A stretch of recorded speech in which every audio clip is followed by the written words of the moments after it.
Ahora sí ya está grabando, ¿ya? Bien, ahora sí voy a compartir.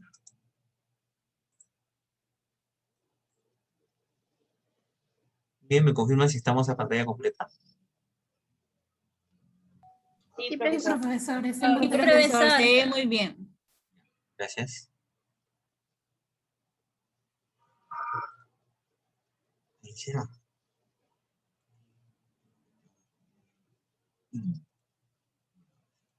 Ajá.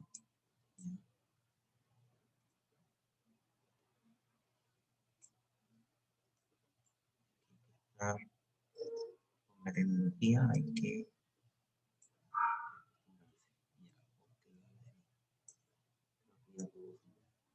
Muy bien, entonces vamos a empezar el día de hoy con la clase de farmacodinámica.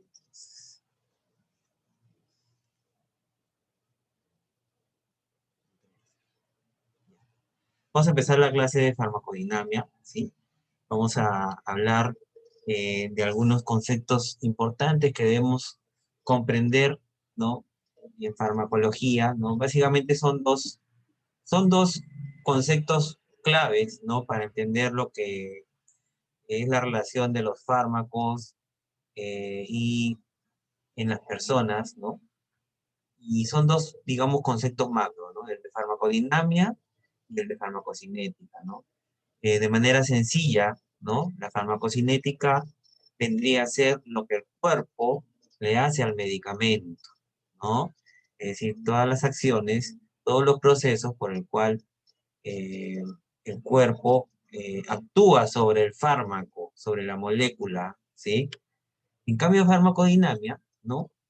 Es lo contrario, es lo que el fármaco le hace al cuerpo, ¿ya? Es decir, la capacidad del fármaco para producir una respuesta, un efecto biológico, ¿ya? Y entonces en esos conceptos hay una serie de subdetalles, ¿no? Que se desglosan pues ampliamente y que son importantes entenderlos para poder justamente hacer pues un uso racional, una intervención racional con un medicamento en una persona, ¿no? En este caso, la mayoría de sus pacientes van a ser pacientes gestantes, ¿no? No necesariamente, no pueden ser también mujeres en edad reproductiva, que estén evaluando la parte de planificación familiar, ¿no? Pueden ser mujeres dando de lactar, ¿no? Entonces, digamos que la gestación es un punto importante dentro de la actividad de los tetras, pero también hay una parte pregestación, una parte postgestación que también debe velar y debe visualizar, ¿no? Entonces, en ese sentido, ¿no? La intervención a la que yo me hago referencia es de todo índole, ¿no? Sea que usted va a intervenir directamente, ¿no? Indicando un medicamento, ¿no?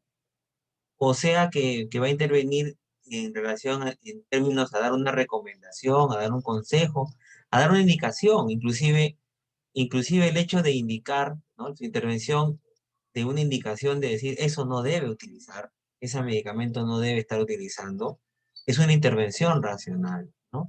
Y es basada en todos estos conceptos, o sea, para hacer una intervención, sea para indicar o para proscribir ese medicamento en la paciente, ¿no? Es basada en los conocimientos previos, en todos estos conceptos de farmacocinética y farmacodinámica, que son que desglosados, sus detalles se pueden tornar difíciles, pero sin embargo, ¿no? En el día a día, ¿no? Ya, digamos, con la práctica diaria se utilizan en décimas de segundos, ¿no? Para las intervenciones, ¿no? Entonces, por ello, entender primero estos dos conceptos de forma básica, farmacocinética y farmacodinámica, es importante, ¿no? Farmacocinética, lo que el cuerpo le hace al medicamento, es decir, aquellos aspectos del cuerpo, ¿no? Que actúan sobre el fármaco, ¿no? Y en farmacodinamia es lo que el fármaco le llega a hacer al cuerpo en términos de efectos, ¿ya? En términos de efectos biológicos, ¿correcto? Entonces, ambos aspectos son relevantes para las intervenciones farmacológicas, ¿no? Por supuesto, recordando farmacocinética, evidentemente, hoy día La semana 3 es de farmacodinamia, ¿no? Y tenemos que dividir clase por clase, ¿no? Estos conceptos, y tenemos que dividir inclusive desde el punto de vista pedagógico. Hoy día hacemos la clase de farmacodinamia, la semana previa a la farmacodinamia, pero en realidad son conocimientos que son aspectos que se dan de manera paralela, por decirlo así, en las personas, ¿no? Cuando hay un medicamento que ingresa, ¿no? Así que para fines didácticos se divide, pero en la vida real la farmacodinámica y la farmacocinética sucede en paralelo, ¿no? Y una interviene sobre la otra con certeza, ¿ya? En farmacocinética, pues lo que el cuerpo le hace al medicamento, ¿no? A manera de resumen y sinóptico, ¿no? Pues está descrito, ¿no? Ampliamente y detalladamente, ¿no? En lo que se denomina la absorción, ¿no? En lo que se denomina la biotransformación o el metabolismo de los fármacos, en lo que se denomina la distribución y en lo que se denomina la excreción, ¿no? Entonces ahí esos detalles, ¿no? Han sido, pues, tocados la semana pasada en detalle, ¿no? Esos conceptos han sido tocados en detalle la semana pasada, ¿no? Por ejemplo, ¿no? Hablar de absorción, ¿no? Significa que es el paso, ¿no? Por el cual el medicamento pasa hacia el torrente sanguíneo, ¿no? ¿Correcto? Entonces, eso es, digamos, la característica, digamos, eh, la característica de esa absorción va a depender, por ejemplo, de la vía de administración, que también se ha tocado la semana pasada, ¿no? Y que inclusive han hecho prácticas de eso. Bueno, la mitad del grupo, ¿no? La otra mitad tiene que hacer todavía, ¿no? De las vías de administración, ¿no? Por cómo una vía de administración puede alterar la respuesta al fármaco es porque la absorción es distinta por la vía oral, que por la vía intramuscular, que por la vía subcutánea, que por la vía tópica, que por la vía intradérmica, etcétera, ¿no?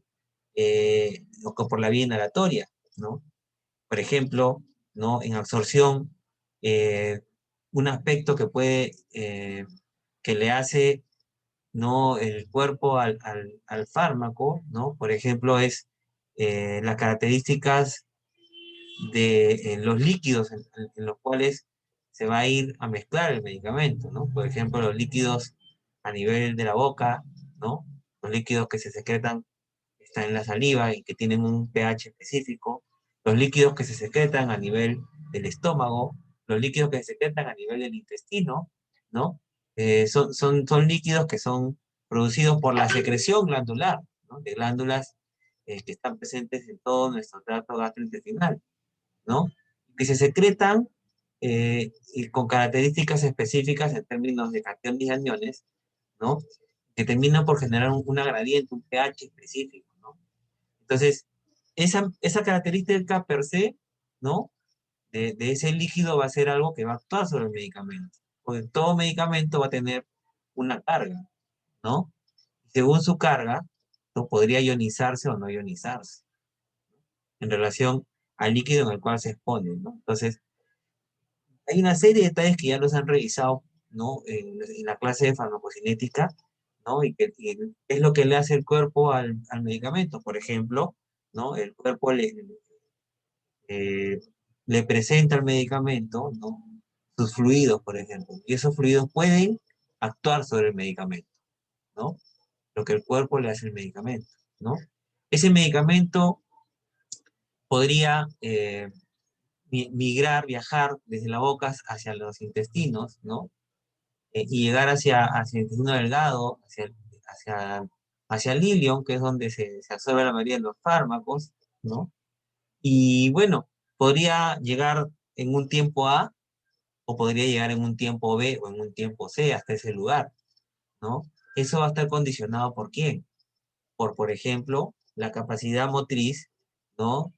Que se llama peristaltismo, ¿no? Que se da desde el esófago hasta estómago y los intestinos mismos, ¿no? Por lo tanto, si esos movimientos peristálticos, ¿no? Que producen que el bolo alimenticio o las sustancias que ingieras migren, ¿no? Es más acelerado, pues el medicamento llegará más rápido y pasará más rápido también por esa zona. Quiere decir que estará menos tiempo en contacto, ¿no? Con la zona donde más se absorbe, ¿no? Entonces, por lo tanto, eso es lo que el cuerpo le hace al fármaco. Y en absorción podríamos encontrar una serie de varios aspectos, ¿no? La superficie de absorción tiene que ser íntegra, por ejemplo, ¿no? Así que si por lo tanto hay una barrera entre la superficie de absorción y el fármaco no va a absorberse bien, ¿no? Y eso podría pasar en enfermedades en las cuales hay mala absorción, ¿no? Entonces es lo que el cuerpo le hace al medicamento solo en absorción, solo para hablar de absorción. Y así podríamos hablar la irrigación sanguínea, la zona de absorción, mayor irrigación sanguínea, mayor absorción, menor irrigación sanguínea, menor absorción, ¿no? Entonces hay una serie de detalles en la absorción, ¿no? Que influyen sobre eh, la absorción del medicamento, ¿no? Y luego cuando el medicamento se absorbe por la vía oral, por ejemplo, a través de la circulación corta, llega hacia el hígado, ¿no? Y en el hígado puede tener un proceso que se llama de biotransformación o metabolismo, ¿no? Que básicamente los medicamentos pueden sufrir el efecto de las enzimas presentes en ese lugar, que son enzimas del metabolismo de fármacos. Son enzimas que metabolizan un montón de otras sustancias que producimos constantemente, sustancias para la vida, ¿no? Pero que también cuando ingresan agentes externos que se llaman xenobióticos, como los medicamentos, también son afectadas por estas enzimas, ¿no? Entonces, los medicamentos que son sustratos para estas enzimas van a sufrir la acción de estas enzimas, ¿no? Y ahí hay una serie de enzimas que le llaman enzimas de fase 1, enzimas de fase 2. Normalmente las enzimas de metabolismo de fase 1 son aquellas que median reacciones de oxidación, de reducción y de hidrólisis. Y la principal familia de enzimas en la fase 1 son las de la familia citocromo P450. No son las únicas, pero son la principal. Y para los medicamentos también son la principal. E inclusive entre ellas las principales isoformas de estas enzimas que interactúan con los medicamentos son las isoformas como P450, 2D y 2C y 2A, ¿no? Y 3A, perdón, ¿no? Entonces, ejemplo 3A4, 3A5, 2D6, 2C9, 2C19, por ejemplo, ¿no? Entonces, estas enzimas tienen una cinética, es decir, una velocidad por la cual producen estas reacciones de oxidación, reducción, hidrólisis, ¿no? Sobre los fármacos, ¿no? Y si el fármaco, pues lo que normalmente pasa cuando eso se da es que el fármaco se vuelve más hidrosoluble y de esa manera se inactiva el fármaco. Muchas veces el fármaco se inactiva. Y algunos fármacos que están diseñados como prodrogas, más bien cuando llegan a esa fase del metabolismo, se activan más bien, ¿no? Entonces, eh, son características que tenemos que ir reconociendo, ¿ya? Y en la fase 2 están las enzimas de transferasas, ¿no? La uridilglucuronidrotransferasa, las sulfotransferasas, la tiomertilpercatopuritransferasa, la N-acetiltransferasas, ¿no? Son enzimas que transfieren grupos funcionales a las moléculas. Por ejemplo, a la isoniazida, la N-acetiltransferasa, le transfiere un grupo acetilo, ¿no? Del acetilcoenzima A retira un grupo acetilo y convierte la isoniazida en N-acetilisoniazida. Y ya es una molécula inactiva sin efecto bactericida, etc. Por lo tanto, si hay mayor metabolismo, entonces habrá menos isonacida para ejercer los efectos, ¿no? En el caso de las enzimas, sí, por ejemplo, la morfina, ¿no? La morfina es, o el tramadol, ¿no? Para poner un fármaco más de uso más común, ¿no? Que también es un analgésico opioide, es metabolizado también por las enzimas CYP2D6, por ejemplo, ¿no? Y CYP3A4. Entonces, eh, si hay más actividad de las enzimas 2D6, va a haber más metabolitos de metiltramadol. Y ese metabolito de metiltramadol tiene efectos sobre más receptores de tipo MOR1, MOR2 y MOR3, ¿no? Y entonces aquellos individuos que metabolizan más el tramadol van a tener más metabolitos secundarios como el de metiltramadol, ¿no? Y ese metabolito es el que se asocia, por ejemplo, a síndrome de abstinencia por el uso de tramadol, ¿ya? Entonces sí tiene implicancias, sí actúa sobre el medicamento, ¿no? y lo que significa eso va a ser específico, ¿no? De manera general es el ejemplo, ¿no? Actúan sobre los fármacos metabolizando. Normalmente la metabolización es un proceso de oxidación, reducción, hidrólisis o de transferencia de fármacos. Normalmente, ¿no? Lo común es que el fármaco sea eh, convertido en una molécula más hidrosoluble, ¿no? De tal manera que así es más fácil de sacarlo del cuerpo en la fase de excreción, ¿no? Por eso es que también el metabolismo de los fármacos también es como una defensa natural que tenemos, ¿no? O sea, piensen ustedes que el hombre en la evolución se ha ido exponiendo a una serie de sustancias y por qué no todas las sustancias les han producido daño, porque han tenido siempre a ese hígado y esas enzimas presentes, ¿no? Para poder defenderla, ¿no? Porque si no, imagínense, si no hubiese esos mecanismos, también tendríamos mayores efectos, ¿no? O posiblemente las moléculas no serían viables, ¿ya?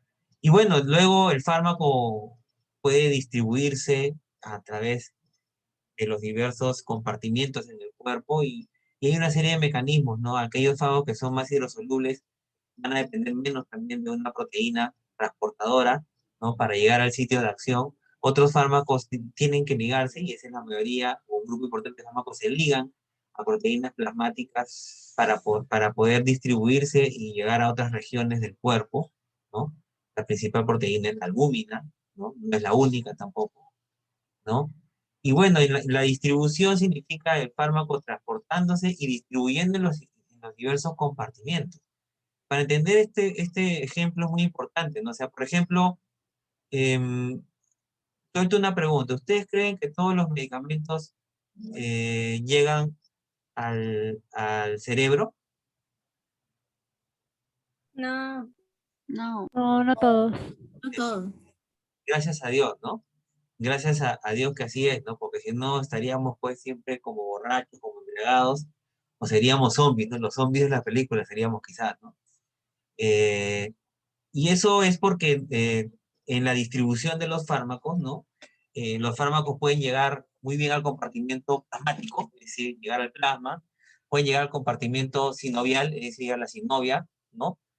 O al compartimento pulmonar, pero de repente no son buenos para llegar al compartimento del encéfalo, ¿no? Entonces hay una serie de otros aspectos que van a también influir, ¿no? Que el cuerpo influye sobre el medicamento para su distribución, ¿no? Por ejemplo, en el ejemplo del cerebro, para que sea más fácil y que además también puede ser entendible, porque así como hay una barrera hematoencefálica, ¿no? Hay una barrera hematoplacentaria, ¿no? Y que atañe mucho a lo que es a lo que es su actividad estudiantil y su actividad profesional, ¿no? Eh, entonces, por ejemplo, ¿no? Algunos medicamentos, ¿no? O el ejemplo sería más simple, ¿no? O sea, por ejemplo, todos han tenido diarrea, ¿no? ¿Todos han tenido diarrea alguna vez? ¿Alguno no ha tenido diarrea hasta ahorita? Bien difícil, ¿ya? Todos han tenido una diarrea. Eh, y digamos, y si la diarrea es un poco molestosa, ¿no? Y que interfiere ya con el trabajo, ¿no? Y usted tiene que trabajar, continuar, tiene examen, tiene que ir a clases, etcétera, ¿no? O sea, tiene que seguir luchando, ¿no? Eh, entonces, tiene que cortar esa diarrea, ¿no?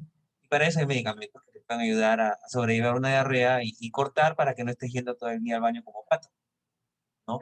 Entonces, ahí, por ejemplo, tienes, por ejemplo, un medicamento que en la farmacia tú vas, tipo diarrea, te dice, ¿qué te indica el farmacéutico? Tómate este Donafán, te dice, ¿no? El Donafán es la loperamida, ¿no? La loperamida es un opioide, ¿no?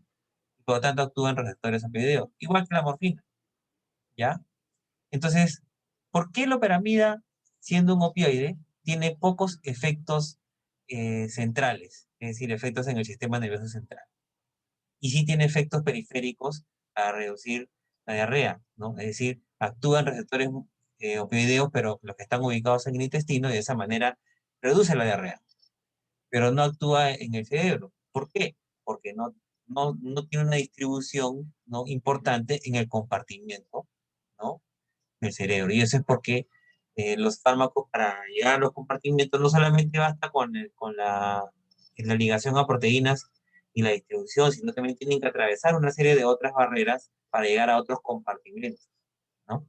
Entonces, la barrera hematoencefálica tiene una serie de proteínas que actúan sobre la loperamida de tal manera que evitan que la loperamida ingrese al cerebro. Lo contrario pasa con el difenoxilato, que es otro fármaco opioideo que también inhibe las diarreas, actuando en receptores opioideos a nivel intestinal, pero sin embargo, ¿no?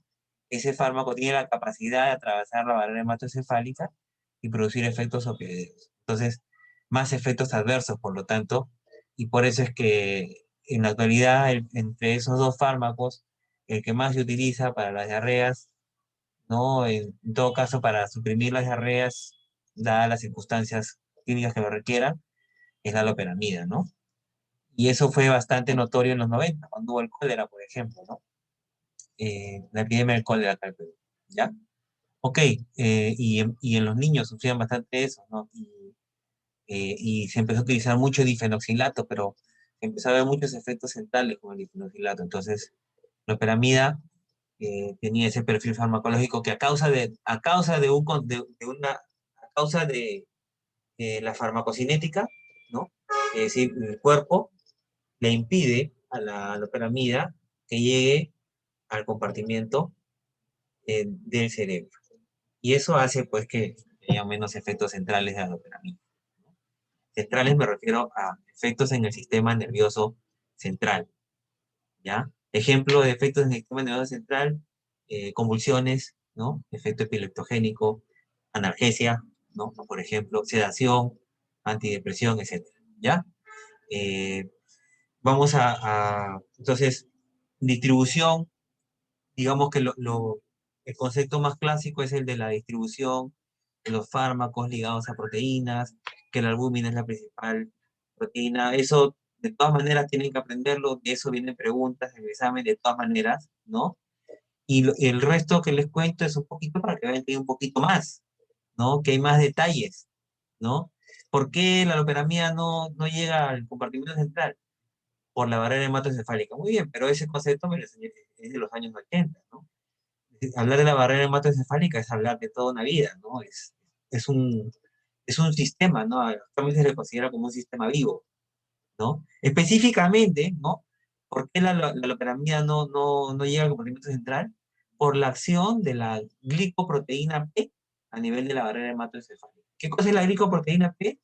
Es una proteína transportadora, ¿no? Eh, es una proteína transportadora, simplemente, ¿no? De, de, de, de sustancias en general, de moléculas, ¿no? Entonces, ¿qué hace esta proteína? ¿No? Cuando el fármaco atraviesa la membrana celular y llega al citoplasma, esta proteína agarra el fármaco como lanzadera y la retorna al compartimiento de procedencia, en este caso al plasmático, ¿no? Y de esa manera evita que ingrese al líquido cefalorraquídeo, ¿no? Si tú bloqueas esa proteína, fácilmente el fármaco podría ingresar al líquido cefalorraquídeo y por tanto al encéfalo. Entonces, hablar de distribución ya no es solamente hablar de la distribución ligada a la proteína albúmina. Sí es un concepto importante que todavía es vigente, pero hoy en día hay muchísimo más aspectos, ¿no? Y es hablar compartimiento por compartimiento, ¿no? Así que eh, eso también vamos a quizás ampliar en un momento, o si no con los ejemplos, un poquito para que también se les motive a la lectura, ¿no? Las clases teóricas son más de conceptos claves, ¿no? Las partes prácticas y escenarios es para ampliar un poquito todo ello, y sobre todo por parte de ustedes, ¿no? Muy bien. Vamos a avanzar entonces. Ah, bueno, y entonces absorción, biotransformación, metabolismo, distribución, ¿no? Y excreción, ¿no? Que vendría a ser el acto, el mecanismo por el cual el fármaco es retirado del cuerpo, ¿ya? Y así clásicamente, ¿no? Se habla que la vía principal de excreción de los medicamentos es la vía renal, ¿no? Entonces, muy bien, eso es correcto, pero no es la única vía de excreción de los medicamentos. Los medicamentos pueden excretarse por saliva, por la respiración, por el sudor, por la vía biliar, por las heces, ¿no? Entonces, por las lágrimas. Entonces, hay una serie de otros lugares por donde se excretan los medicamentos, ¿no? De hecho, que clásicamente la excreción renal es una de las más importantes, pero no para todos los medicamentos. No todos los medicamentos se excretan por la vía renal, ¿no? Algunos se excretan precisamente por la vía biliar y las heces, ¿no? Eh, Otros por la vía inhalatoria, ¿no? Y así por el estilo, ¿no? Entonces, la excreción por la vía renal termina siendo un concepto importante, ¿no?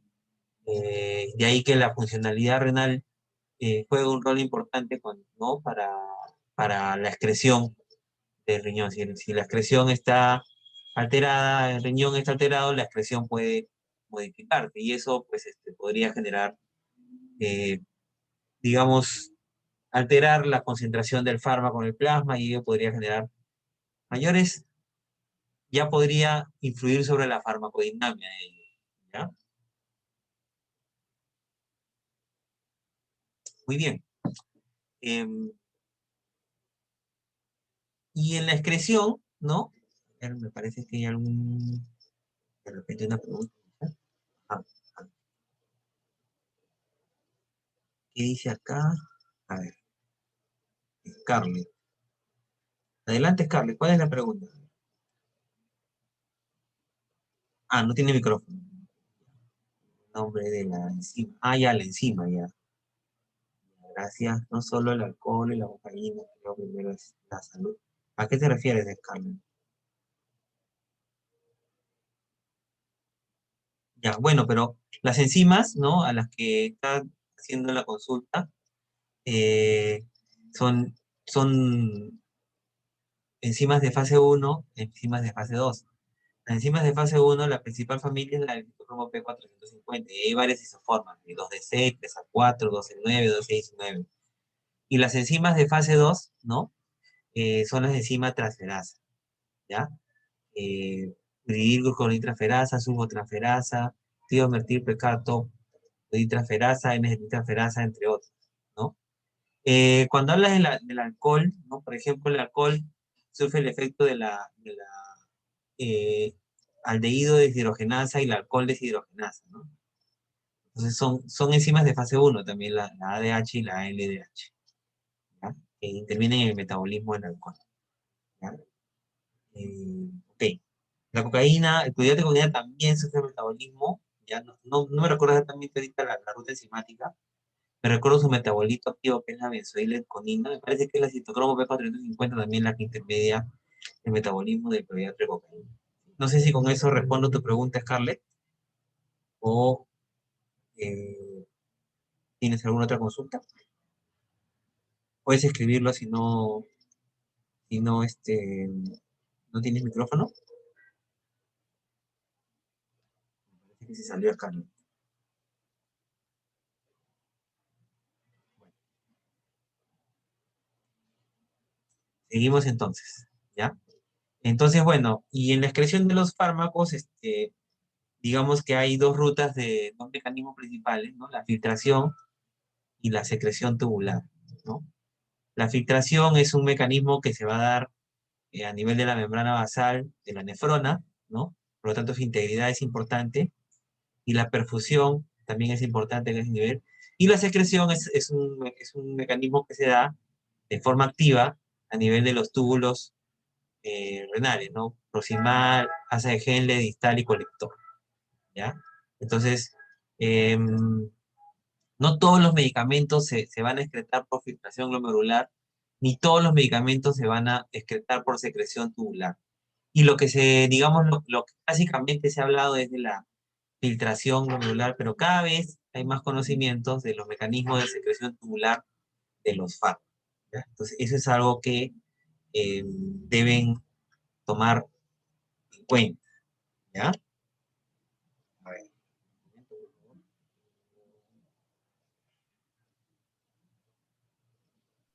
Profesor, una pregunta. Aún sigue en la primera diapositiva, ¿no?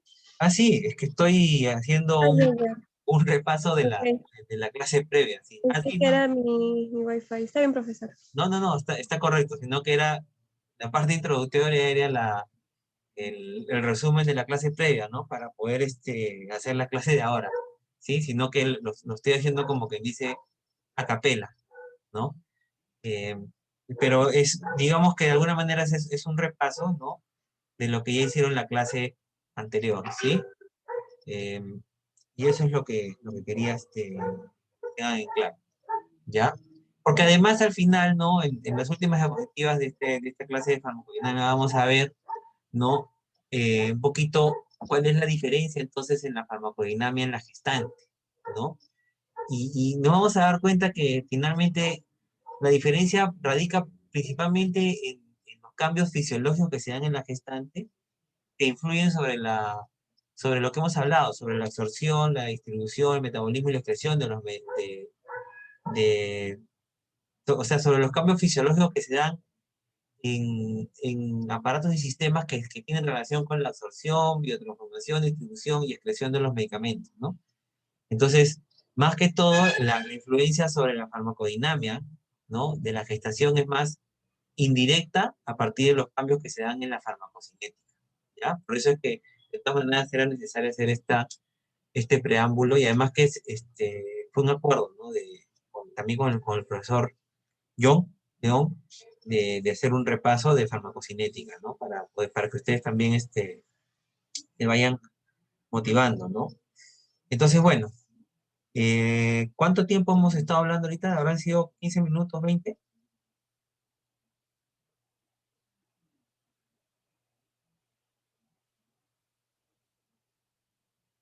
Ya, bueno, me están tomando el tiempo, ¿no? Porque yo empiezo a hablar, me emociono, ya les dije.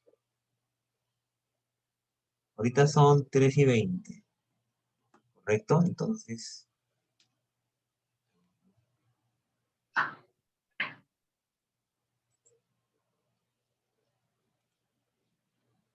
vamos acá entonces. Entonces, en farmacodinamia, ahora sí, pasando a farmacodinamia, ¿no? Se encuentran todos presentes, ¿no? Son Todos las están 46. Sí, profesor. correctos. 46. ¿Ya todos han llenado el formulario de asistencia? Bueno, por si acaso lo vuelvo a compartir, por favor registren su asistencia, ¿ya? Eh, sí, ok, ya muy bien, entonces todos seguimos. Bueno, en farmacodinamia, ¿no? Vamos a ver un poquito la acción de los medicamentos y los efectos que tienen en el organismo vivo. Vamos a hablar acerca de la interacción fármaco-receptor, ¿no? Vamos a hablar acerca de receptores específicos, ¿no? Y un poquito de las estructuras de los receptores también y sus ubicaciones, ¿ya? Muy bien, entonces.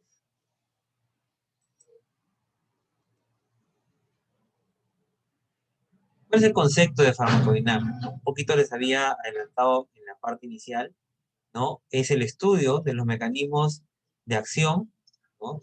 Y los efectos de los fármacos, ¿correcto? Entonces, em, tanto en los sistemas corporales, ¿no? Sea a nivel sistémico o a nivel molecular también. Y eso también es muy importante, ¿no? Porque cada vez hay más conocimiento molecular, ¿no? En relación a la farmacodinámica, ¿ya? Entonces aquí tenemos como ejemplo, ¿no? La droga en el sitio de acción, ¿no? La interacción de la droga con su receptor, por ejemplo, el omeprazol, ¿no? Que actúa sobre una proteína que se llama bomba de protones, que se ubica en el epitelio gástrico, ¿no? Y bueno, esta proteína genera digamos, la salida de hidrogeniones a nivel del líquido del ácido clorhídrico, ¿no? Y por lo tanto genera secreción ácida, ¿no?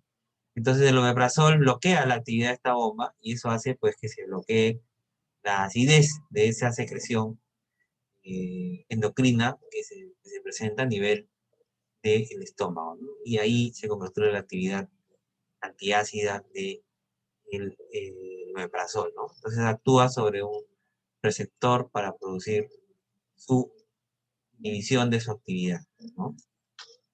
Entonces, vamos a ver que los receptores, ¿no? Vendrían a ser los lugares en los cuales el fármaco va a ligarse, va a interactuar para ejercer sus efectos biológicos, ¿correcto? Y estos receptores son proteínas.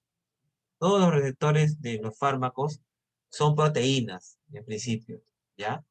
Y tenemos diferentes tipos de receptores, la mayoría son proteínas de membrana, además, ¿no?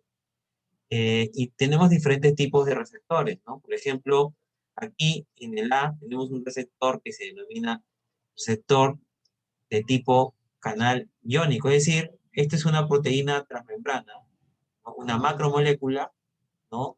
Que intermedia el paso de iones entre un lado y el otro de la membrana, ¿no?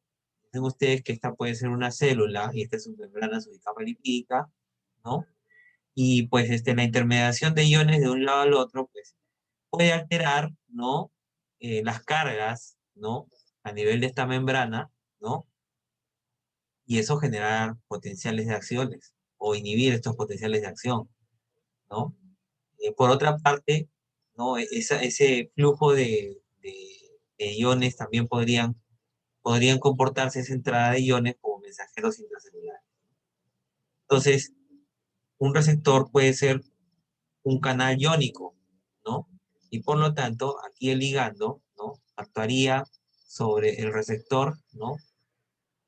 Podría ser modulándolo, aperturándolo, cerrándolo, ¿correcto?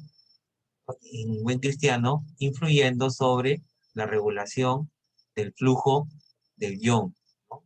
El canal iónico normalmente es un canal específico para el tipo de ion que regula el flujo, ¿no? O sea, es un canal de sodio, entonces regulará el flujo de sodio, ¿no? Es un canal de cloro, regulará el flujo de cloro. Si es de potasio, regulará el flujo de potasio. Si es de calcio, regulará el flujo de calcio, ¿ya? Luego tenemos receptores eh, diferentes a los canales iónicos, ¿no? También son proteínas transmembrana, ¿no? En este caso estamos hablando de los receptores acoplados a proteína G, ¿no? Igualmente son moléculas transmembranas, ¿no? Que en este caso tienen, miren, el canal iónico tiene subunidades, ¿no? Que conforman el canal y forman un poro. En este caso son dominios, ¿no? Que van a estar presentes y, atravesando la membrana, 1, 2, 3, 4, 5, 6, 7 dominios de estas membranas. Es como que más o menos lo común entre los receptores acoplados a proteína G, ¿no? Y tienen una región extracelular, ¿no? Nitrogenada, N terminal, y una región carboxílica intracelular, ¿no? Pero sobre todo que están ligados también a un complejo proteico que está acá, ¿no? Esta subunidad alfa, delta y gamma, ¿ya? Entonces, estos receptores, ¿no? Cuando una sustancia actúa sobre estos receptores, se activa, ¿no? Se activan estas moléculas que están acá, y estas van a ser las que van a intermediar como segundo mensajero para activar otros procesos a nivel intracelular o a nivel también de la membrana de la capa lipídica para generar, ¿no? Cascadas moleculares a nivel intracelular y producto de ello se presenten los efectos biológicos, ¿ya? Aquí tenemos, ¿no? Un tercer tipo de receptor para fármacos que se llama receptor de membrana enzimática, ¿no? Estos receptores son principalmente digamos, empleados por las hormonas, ¿no? Que producimos en nuestro cuerpo. La hormona de crecimiento, las hormonas tiroideas, por ejemplo, ¿no? Y luego tenemos receptores ligados a nivel intracelular, ¿ya? O receptores intracelulares. Estos son estos son importantes también, normalmente son receptores nucleares, ¿no? Y requieren, por lo tanto, que el fármaco atraviese y que llegue hacia el núcleo para ligarse y de tal manera que pueda aumentar la expresión o inhibir la expresión de ciertas proteínas, ¿no? Que terminan siendo importantes para los efectos biológicos, ¿no? Por ejemplo, en el caso de la gestación, ¿no? O sea, por ejemplo, eh, los estrógenos, las progesteronas, cuyos niveles varían a lo largo de la gestación, ¿no? Esa variación es importante, ¿no? Por ejemplo, hacia el inicio de la gestación, por ejemplo, los receptores de oxitocina, que son receptores de tipo GQ, ¿no? O sea, receptores ligados a proteína G, eh, están poco expresados, ¿no? Y tiene que ver, ¿no? Porque la relación estrógenos-progesterona varía a nivel durante la gestación. Al inicio hay menos estrógenos y más progesterona, y hacia el final de la gestación hay más estrógenos y menos progesterona. Entonces, ese aumento, y que es fisiológico, de los estrógenos hacia el final de la gestación, el estrógeno actúa sobre los receptores intranucleares, ¿no? Que terminan por activar genes, ¿no? Que expresan, que son, como dicen, upregulation para la producción de receptores de oxitocina, ¿no? Es decir, eh, van a aumentar la señalización para la producción de receptores de oxitocina. Entonces, por lo tanto, ¿no? Hacia el final de la gestación, por ello, se empiezan a dar más contracciones uterinas, ¿no? Y van en increciendo, ¿no? A la medida que nos vamos acercando hacia el momento del parto, ¿no? Pero van aumentando durante la gestación y eso se va viendo que también van a aparecer contracciones uterinas a lo largo de la gestación, ¿no? Entonces, esto es una característica, por ejemplo, para que tengan en cuenta, ¿no? De este receptor, ¿ya?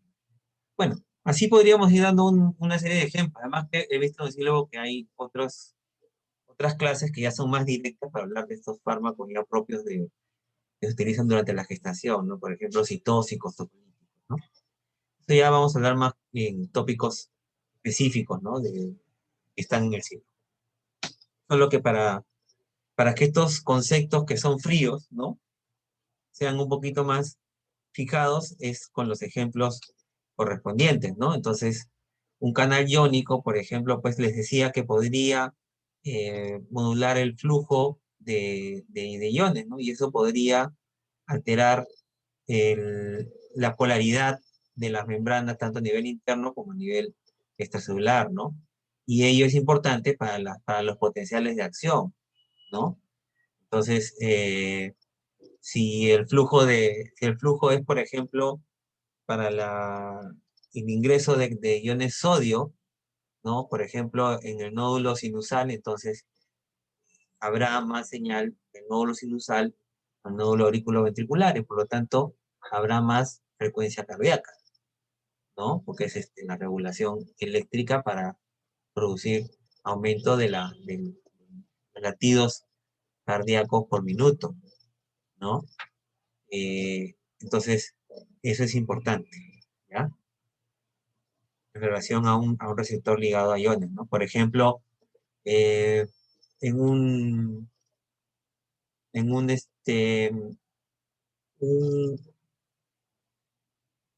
un receptor ligado a canal de cloro, ¿no? Por ejemplo, ¿no? Va a mediar el paso de cloro hacia el intracelular, ¿no? Produciendo que haya más negatividad hacia el intracelular y por lo tanto hiperpolariza a la membrana y eso hace que la neurona simplemente deje de funcionar, ¿no? Y entonces, por ejemplo, van a haber anestésicos eh, parenterales, ¿no?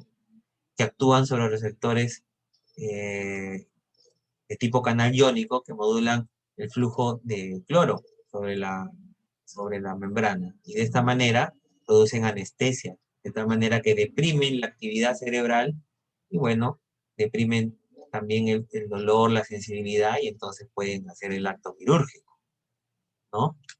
Entonces eso es por la acción del fármaco a nivel de un receptor ligado a canal iónico, por ejemplo, ¿no? Y ahora entienden ustedes, ¿no? Por ejemplo, les decía, la oxitocina es un receptor, la el receptor de oxitocina es un receptor de tipo receptor acoplado a proteína G, ¿no? Entonces, el receptor de oxitocina, ¿no? Es un receptor ligado a una proteína GQ. Entonces, al ser activado, ¿no? Va a mediar mensajeros que van a terminar por incrementar la concentración de calcio a nivel del músculo liso uterino. Y cuando eso sucede, aumenta la contractibilidad del útero. Entonces ahora, estoy seguro que algo de esto ya deben saber, ¿no? Un poquito para ir adelantando, ¿no? Por eso que para inducción del parto, cuando no va bien la cosa, ¿no? Se utiliza, por ejemplo, oxitocina, ¿no?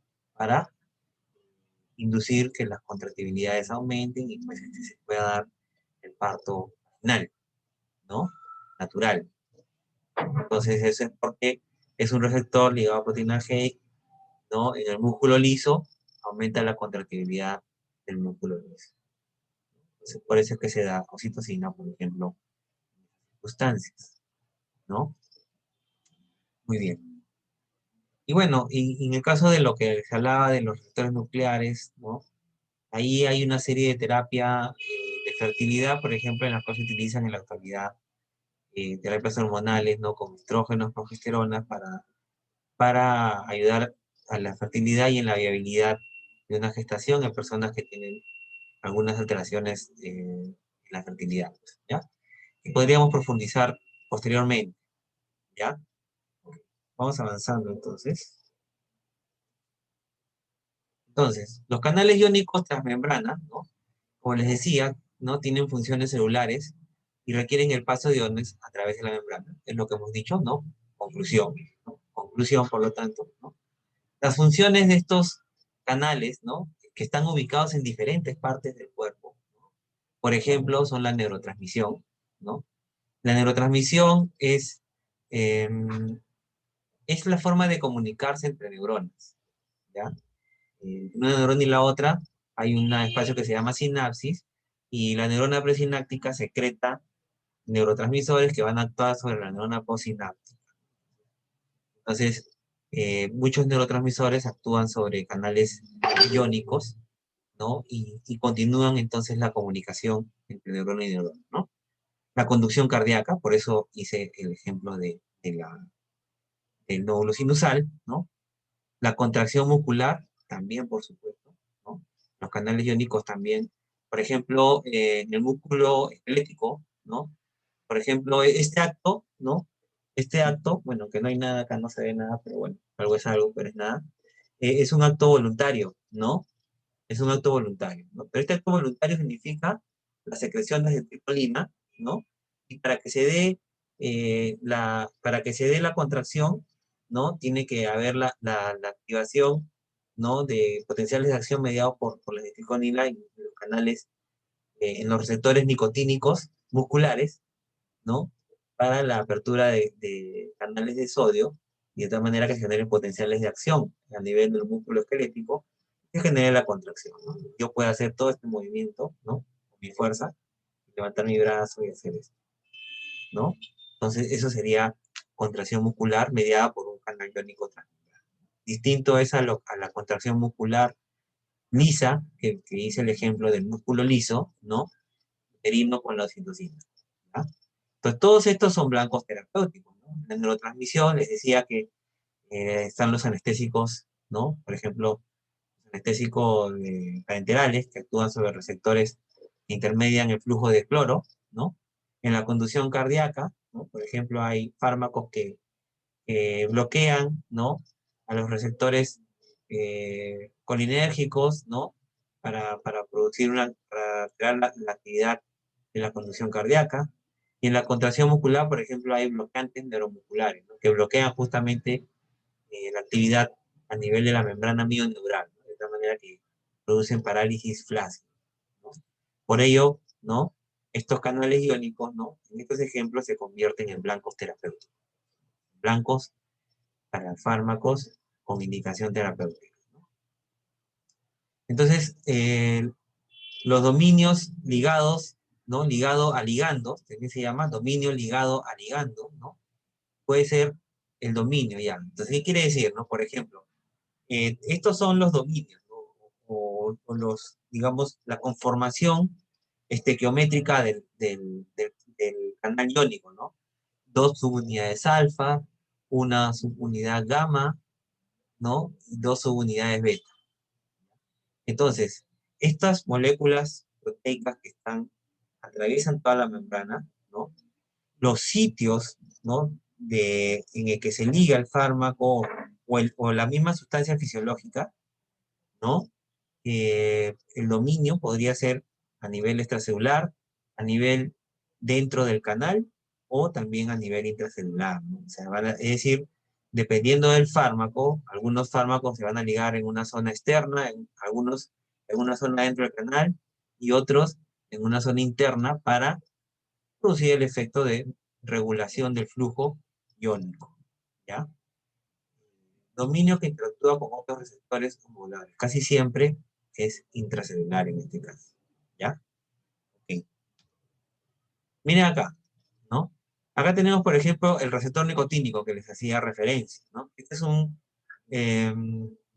receptor, ¿no? Canal iónico de sodio, ¿no? Entonces, sus dos unidades alfa, una beta, una delta y una gamma, ¿no? Entonces, este es afuera de la célula, este es adentro de la célula, ¿no?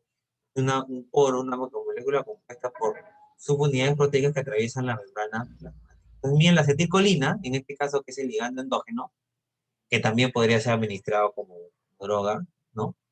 La acetilcolina, ¿no? Se va a ligar a este receptor nicotínico, ¿no? Muscular, en este caso esquelético, ¿no? Y pues apertura el canal iónico y hace que ingrese sodio. Sodio, siendo un catión, aumenta la polaridad de la membrana y por lo tanto se cadena potenciales de acción. ¿Correcto? Muy bien. Entonces, los canales iónicos, ¿no? Que son un tipo de receptores farmacológicos, ¿no? Pueden asumir estados abiertos, pueden asumir estados cerrados, o pueden ser resistentes o inactivos también, ¿no? Entonces, un canal activado por ligando, ¿no? Cuyo mecanismo de acción es la unión del ligando con el canal. Y la función es la de conducción iónica alterada en este caso. Puede ser un canal activado por voltaje, que es otra característica también, ¿no? ¿Cómo así?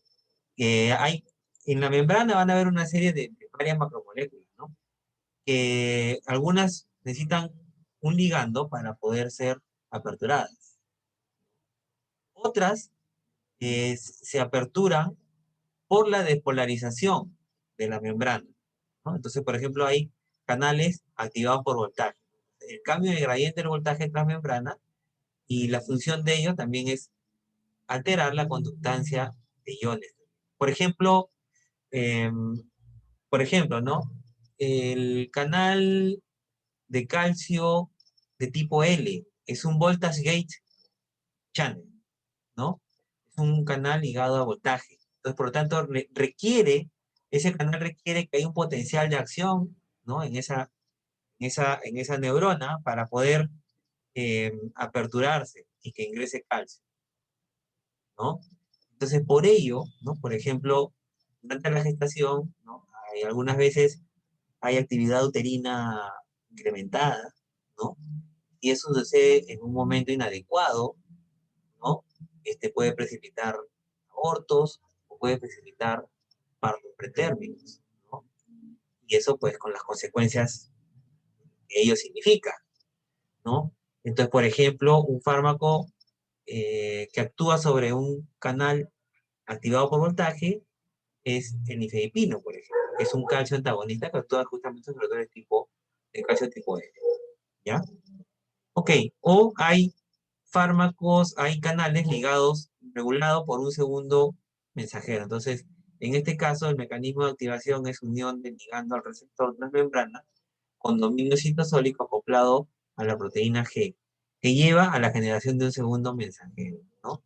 Entonces, un segundo mensajero regula la conductancia del canal iónico. Por ejemplo, ¿no? Los canales correctores de potasio de tipo PIR, ¿no?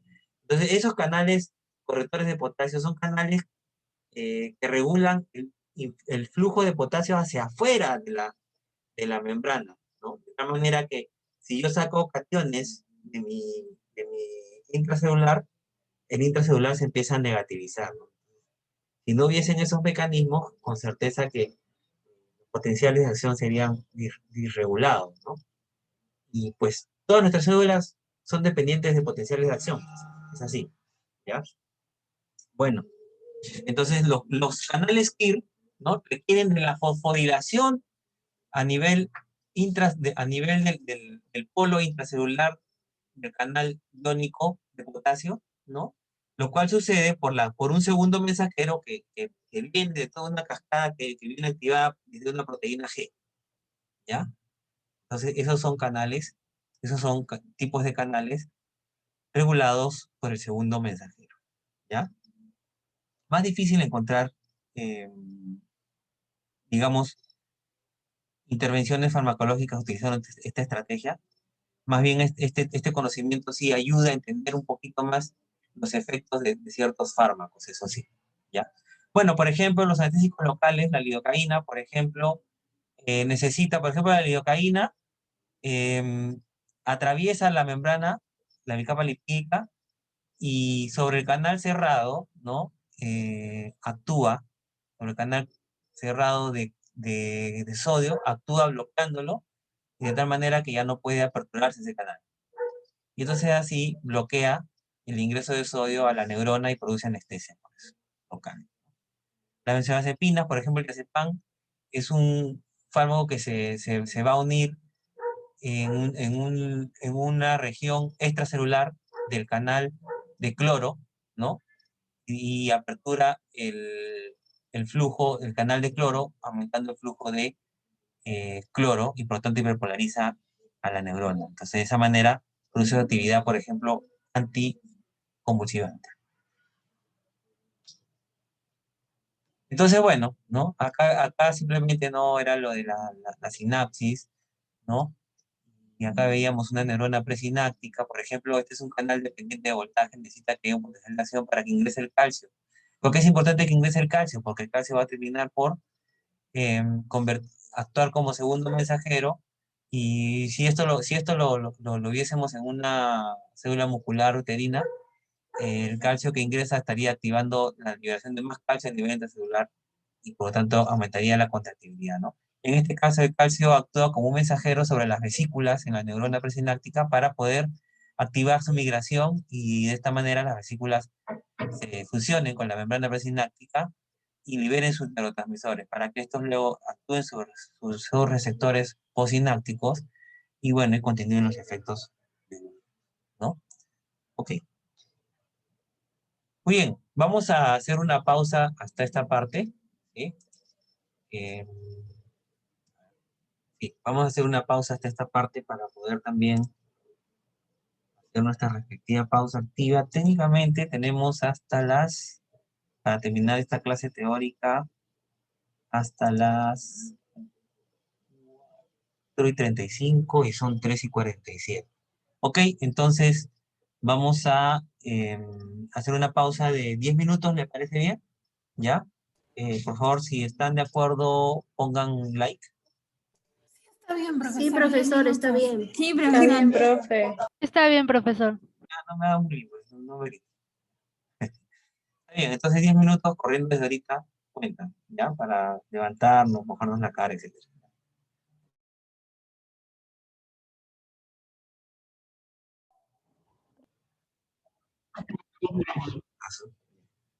Vamos. Listo. Y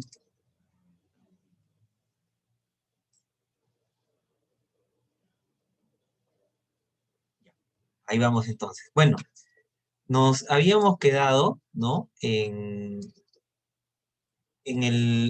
los receptores, los tipos de receptores sobre los cuales actúan los fármacos, ¿no?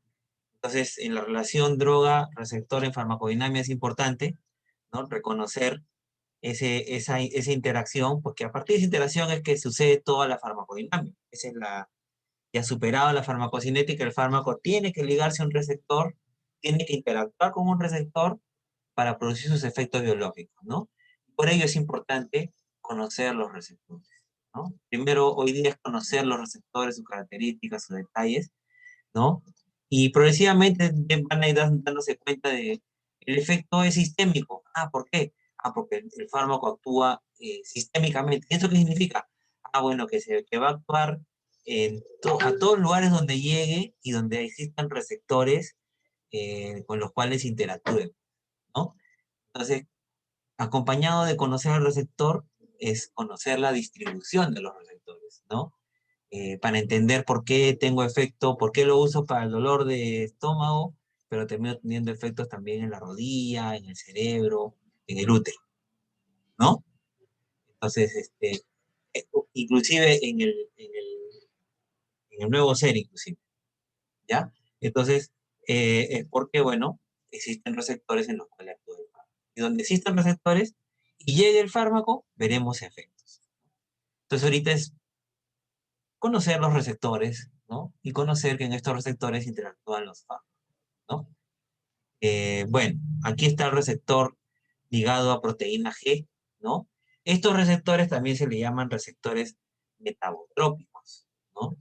Y bueno, el término metabotrópico pues hacen referencia, ¿no?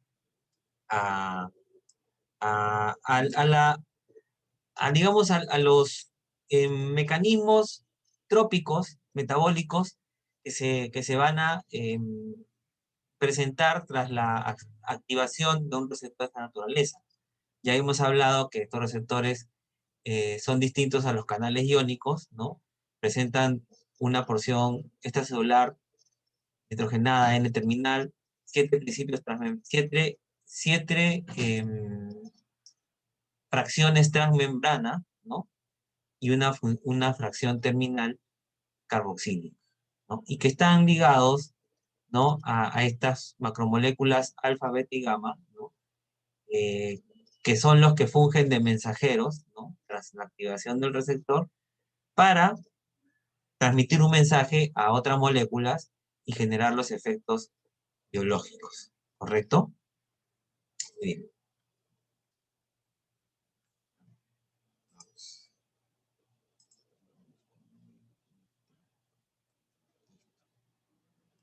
Entonces, las proteínas, los receptores ligados a proteína G, ¿no?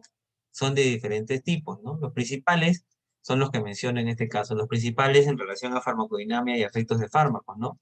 Está la proteína GS, proteína GI, ¿no? Receptor ligado a proteína GS, receptor ligado a proteína GI, receptor ligado a proteína GO, receptor ligado a proteína GQ, y este es un último receptor, pues, que todavía está más, eh, digamos, en estudios, ¿no?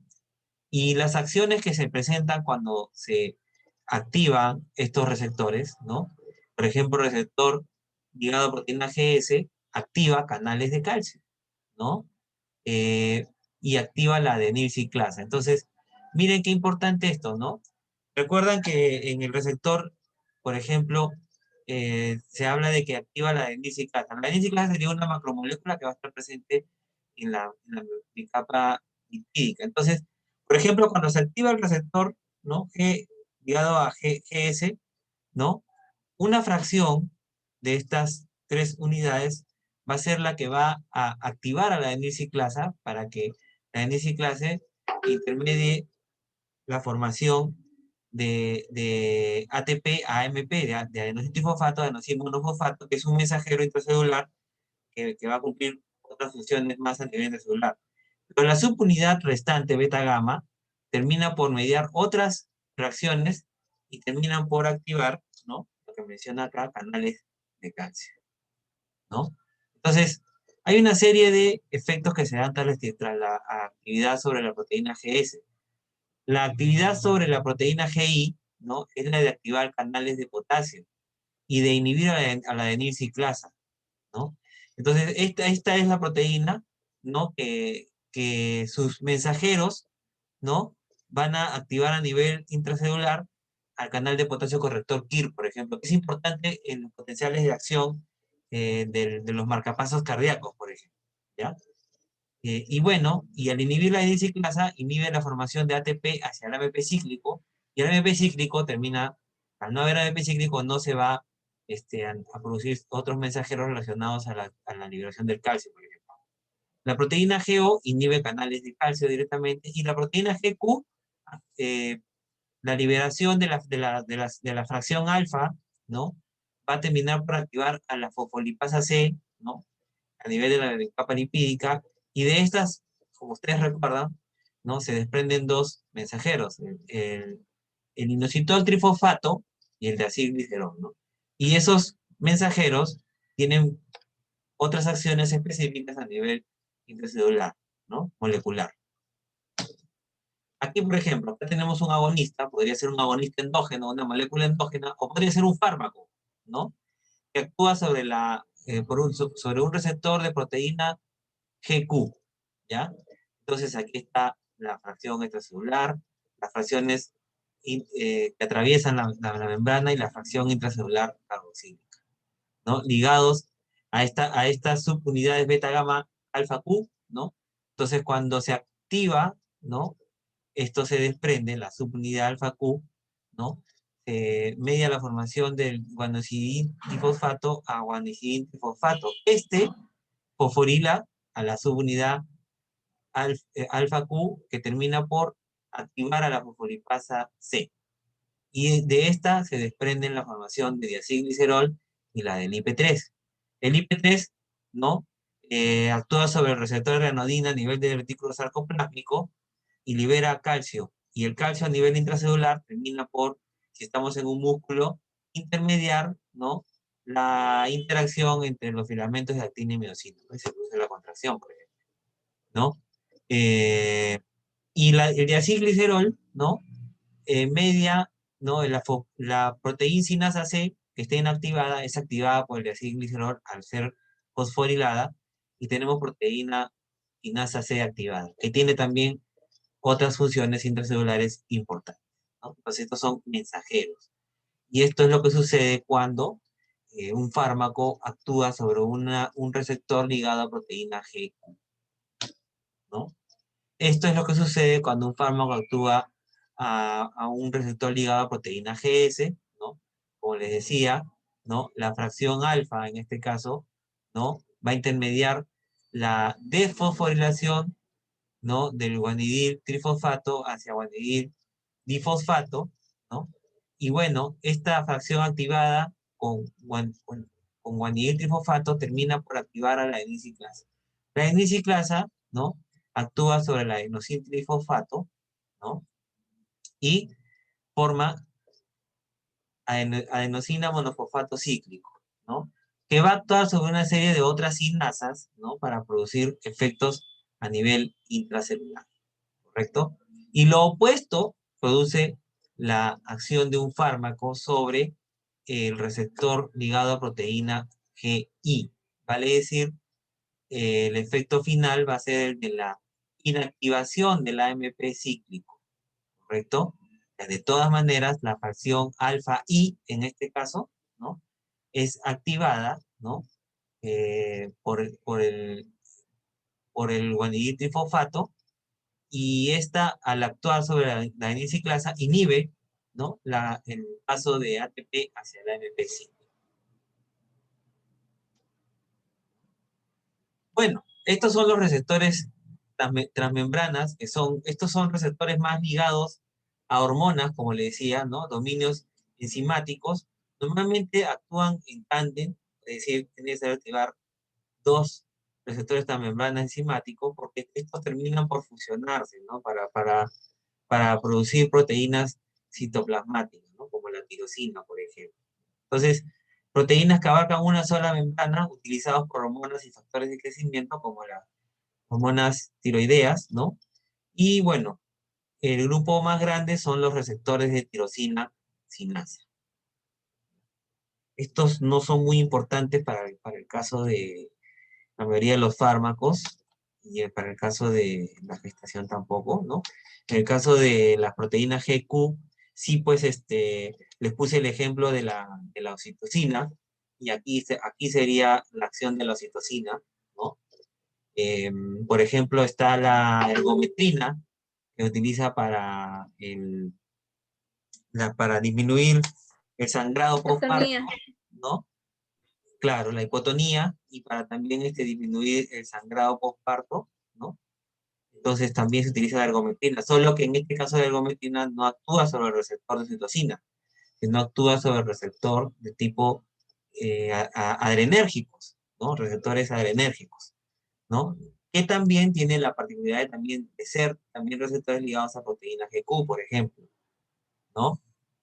Entonces, sí vamos a encontrar más relación, por ejemplo, al útero, ¿no? Claro, esto es porque estamos hablando del útero, pero por supuesto, durante la gestación van a haber una serie de otros eventos que se van a dar y que vamos a tener oportunidad de revisar más fármacos. Y estos conceptos que son generales se van a aplicar en todos esos momentos, ¿no? O sea, cuando se hable de gestación y emesis, gestación y infecciones urinarias, infecciones en general, que hablemos de gestación y aborto, ¿no? Hablemos de gestación y parto, gestación y alumbramiento, ¿no? Y así por el estilo, tópicos específicos de gestación y dolor. O sea, vamos a seguir haciendo farmacodinamia, ¿no? Sino que ya será específica del fármaco específico que se utiliza en ese momento, ¿no? Pero los conceptos son importantes que se entiendan desde ahorita, ¿ya? Ok. El siguiente receptor son los receptores intracelulares, ¿no? Son blancos que utilizan enzimas intracelulares y moléculas de transducción de señales, factores de transcripción, proteínas naturales, ácidos nucleicos, ¿no? Habíamos puesto como ejemplo también aquí, sí hay, aquí fisiológicamente es importante reconocer esto por la gestación, porque fisiológicamente, pues, la relación estrógenos-progesterona influye mucho durante la gestación, y ambas son hormonas que actúan a nivel intracelular y por lo tanto regulan la factores de transcripción, la expresión de proteínas, ¿no? Y por lo tanto esos niveles que cambian durante la gestación influyen mucho sobre la expresión de proteínas para mantener la viabilidad, ¿no? Del parto en términos, por ejemplo, de la contracción uterina, ¿no? Que es solamente es ver eso, ¿no? Pero es hablar de la placenta, es hablar de un montón de otros aspectos relacionados a la gestación, pues, ¿no? Que ustedes lo revisan más, inclusive a profundidad que inclusive los propios médicos, ¿no? Ustedes lo revisan mucho más eso porque son más especialistas en esta parte. Bueno, los efectos farmacológicos, por lo tanto, ¿no? Ya pasando de la interacción droga-receptor, los tipos de receptores que se presentan de esa interacción, finalmente la salida es el efecto farmacológico, ¿no? Y aquí vamos a tener dos tipos de efectos, los efectos que pueden ser favorables y son los efectos terapéuticos, son las razones por las cuales lo utilizamos, ¿no? Y el deseo, ¿no? Vigente, ¿no? Del tipo de fármaco es aquel que tenga efectos favorables, ¿no? Lamentablemente no existe ese fármaco hasta el momento, ¿ya? Y para que vean ustedes que, o sea, si no existe eso, sí, significa que tampoco somos todavía no estamos en el momento de la humanidad en que ya somos lo mejor de lo mejor, como quien dice, ¿no? Y en ese sentido tenemos que ser humildes, ¿no? En aceptar de que nos falta mucho todavía, ¿no? Y eso significa que lo poco que podemos saber, pues es nada, ¿no? A lo que no sabemos, a lo que desconocemos todavía. Es para que siempre tirar cable a tierra, ¿no? Y también hacer tirar cable a tierra quienes podrían estar con cierta soberbia, ¿ya? Eh, y los efectos adversos serían los efectos que ya empiezan a convertirse en los efectos que no queremos, los efectos que son negativos en relación al fármaco, ¿no? Y estos efectos pueden ser efectos no nocivos, ¿no? Que quiere decir que a pesar de ser un efecto que no es el efecto terapéutico, no le va a generar un daño mayor, grave, debido a muerte a la persona, ¿no? Por ejemplo, eh, por ahí utilizo no sé, pues un analgésico, ¿no? Y me empieza a producir sequedad de boca. Ok, mientras que sea sequedad de boca, pero no sea serostomía, que vendría a ser la sequedad también de toda la cavidad bucal y faringea, que ya dificulta tragar inclusive, ya eso ya es tóxico, ¿no? Eso ya empieza a producir problemas mayores, ¿no? Entonces, que me produzca una cefalea leve, ¿no? O una sensación de náuseas versus reducirme el dolor, que es el problema, termina siendo pues un efecto nocivo. Entonces, son efectos secundarios, ¿no? Eh, o que pueden ser inclusive efectos que no logramos ver en términos de una cefalea, ¿no? Una serostomía, pero que se dan a nivel molecular, ¿no? Y que se conocen, ¿no? Y que no es lo que deseamos, pero se dan. Pero no se expresan en mayor magnitud. En cambio, los efectos nocivos ya sí vendrían a ser los efectos ya que son negativos por completo. Y ahí hablamos ya de efectos tóxicos, ¿no? Que podrían ser efectos farmacológicos plenos, es decir, que son efectos tóxicos y que son directamente explicados por el efecto del fármaco, farmacológicamente hablando, ¿no? Pueden ser efectos patológicos, es decir, que generan, por ejemplo, hepatitis, ¿no? O sea, producen una inflamación del hígado, una hepatotoxicidad, ¿no? O pueden ser genotóxicos, es decir, que producen daño a nivel del ADN. Y para nosotros, para el caso de tetracia, o pueden ser efectos teratogénicos, es decir, que producen además daño en el nuevo ser.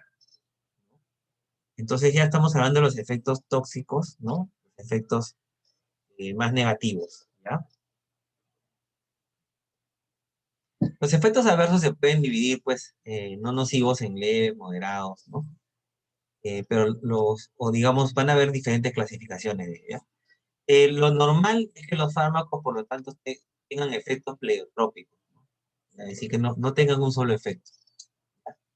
Y bueno, por eso digo que en el caso de ustedes que sí van a manejar fármacos, sí van a intervenir, ¿no? Es importante que conozcan bien acerca de los fármacos, ¿ya? Porque eh, no son moléculas 100% seguras ni 100% eficaces. Así que requiere mucho de precisión y de los conocimientos previos para una intervención racional, por ejemplo. Bueno, hay otros conceptos, el de idiosincrasia, ¿no? Que lo voy a pasar rápidamente, que se refiere a una reactividad anormal a una sustancia química, ¿correcto? Que es específica para un determinado individuo o grupo de individuos, ¿ya? La respuesta idiosincrática puede adoptar la forma de una sensibilidad extrema a las dosis bajas o de una insensibilidad extrema a las dosis altas de los fármacos.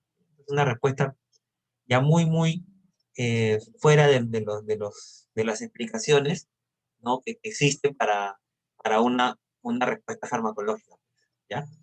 La alergia, ¿no? O una reacción alérgica es una reacción adversa debida a la sensibilización previa, ¿no? Hacia una sustancia química, por supuesto, ¿no?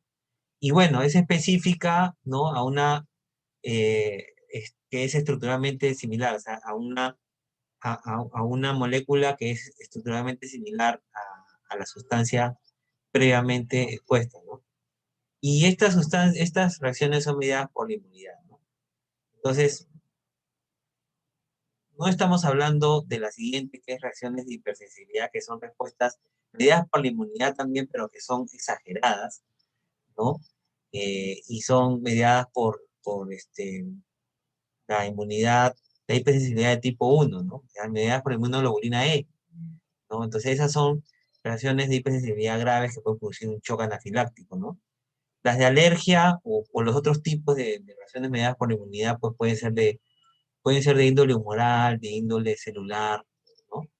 Y que normalmente pues, no son tan agudas como la hipersensibilidad, ¿ya? En términos de un shock. Pero pueden ser igual de malignas que una reacción de hipersensibilidad. Por ejemplo, el síndrome de Steven-Johnson es una reacción mediada por la inmunidad de tipo celular, ¿no? Y bueno, produce pues lesiones tan graves que puede ocasionar la muerte, ¿no?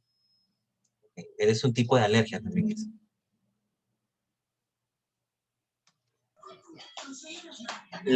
Vamos a ver este concepto que se llama de desensibilización. Ahora, todos estos conceptos tienen que ver con los efectos farmacológicos, ¿no? O sea, en la interacción droga-receptor se pueden dar todos estos conceptos, ¿no? La desensibilización, ¿qué significa? La pérdida de respuesta de una célula a la acción de un ligando, es decir, a la acción de un fármaco, por ejemplo. como resultado de la acción de este ligando sobre la célula. Quiere decir que se da el fármaco, pero el fármaco no llega a producir el efecto, se desensibiliza, en términos, la célula se desensibiliza, ¿no? La desensibilización determina que la célula quede protegida frente a la estimulación excesiva o prolongada. Entonces, esto puede pasar, ¿no? Con ciertos fármacos, por ejemplo, que son ligados a drogas, ¿no? A narcóticos, ¿no? De sensibilización, ¿ya? Taquifilaxia o tolerancia aguda, cuando la desensibilización se desarrolla muy rápidamente. Esto sobre todo cuando el fármaco tiene que incrementar sus dosis para lograr el mismo efecto, ¿no? Y la tolerancia crónica, cuando la desensibilización es más lenta y toma varios días. Vamos a ver acá. Miren, esto se explica bien en la propiedad de reforzamiento y síndrome de abstinencia, que es muy común, por ejemplo, para los fármacos psicotrópicos, ¿no? Los narcóticos. Ejemplo, cocaína, marihuana, alcohol, nicotina, heroína, etcétera, ¿no? Entonces, resultado de la adaptación, la tolerancia, dice, nueva homeostasis, que requiere uso repetido de la droga para mantener la función normal. Y si hay retiro abrupto, se produce desequilibrio, en el que el sistema pasa por un reajuste para lograr el equilibrio, manifestándose como un síndrome de abstinencia. Entonces, miren la gráfica, es bien clara, ¿no? En la gráfica, ¿no? Em, para tú obtener el efecto deseado en esta curva negra, ¿no? Tú necesitas incrementar las dosis. La persona se hace tolerante, tiene más dosis para el mismo efecto. En cambio, en la sensibilización, ¿no? De pronto tú retiras el medicamento, ¿no? Y como biológicamente lo que pasa es que empieza a haber mayor expresión de receptores para el medicamento. Entonces tú vuelves a administrar el fármaco y con menos dosis inclusive generas respuestas más exageradas. Entonces se ha sensibilizado. Entonces son conceptos que se aplican bastante a lo que son los psicotrópicos. ¿Ya? Ok. Esto, y bueno, esto se traduce pues en lo que vendría a ser, pues, por ejemplo, la abstinencia, ¿no? Que tiene una serie de efectos, pues, bien claros, que son reacciones biológicas en el cuerpo, ¿ya? Esto, por ejemplo, es una tabla de efectos de síndrome de abstinencia, por ejemplo, a marihuana, ¿no? Luego vamos a tener otros conceptos que son importantes, ¿no? ¿Hasta qué hora es la clase exactamente? No sé si el Zoom está programado hasta esa hora. ¿Hasta qué hora es? ¿Hasta las 4:30 o las 4:35?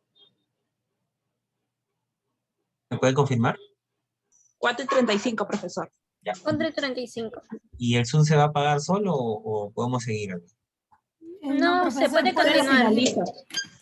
Entonces vamos a continuar acá hasta acabar, ¿ya? Y porque después la profesora me dio un Zoom, un enlace Zoom específico para el grupo de práctica siguiente, ¿ya?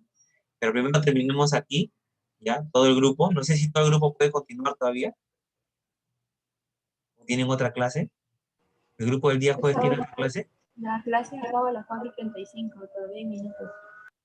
Nos pregunto si es que el grupo del día jueves tiene, tiene disponibilidad de una media hora más para quedarse para terminar la clase teórica.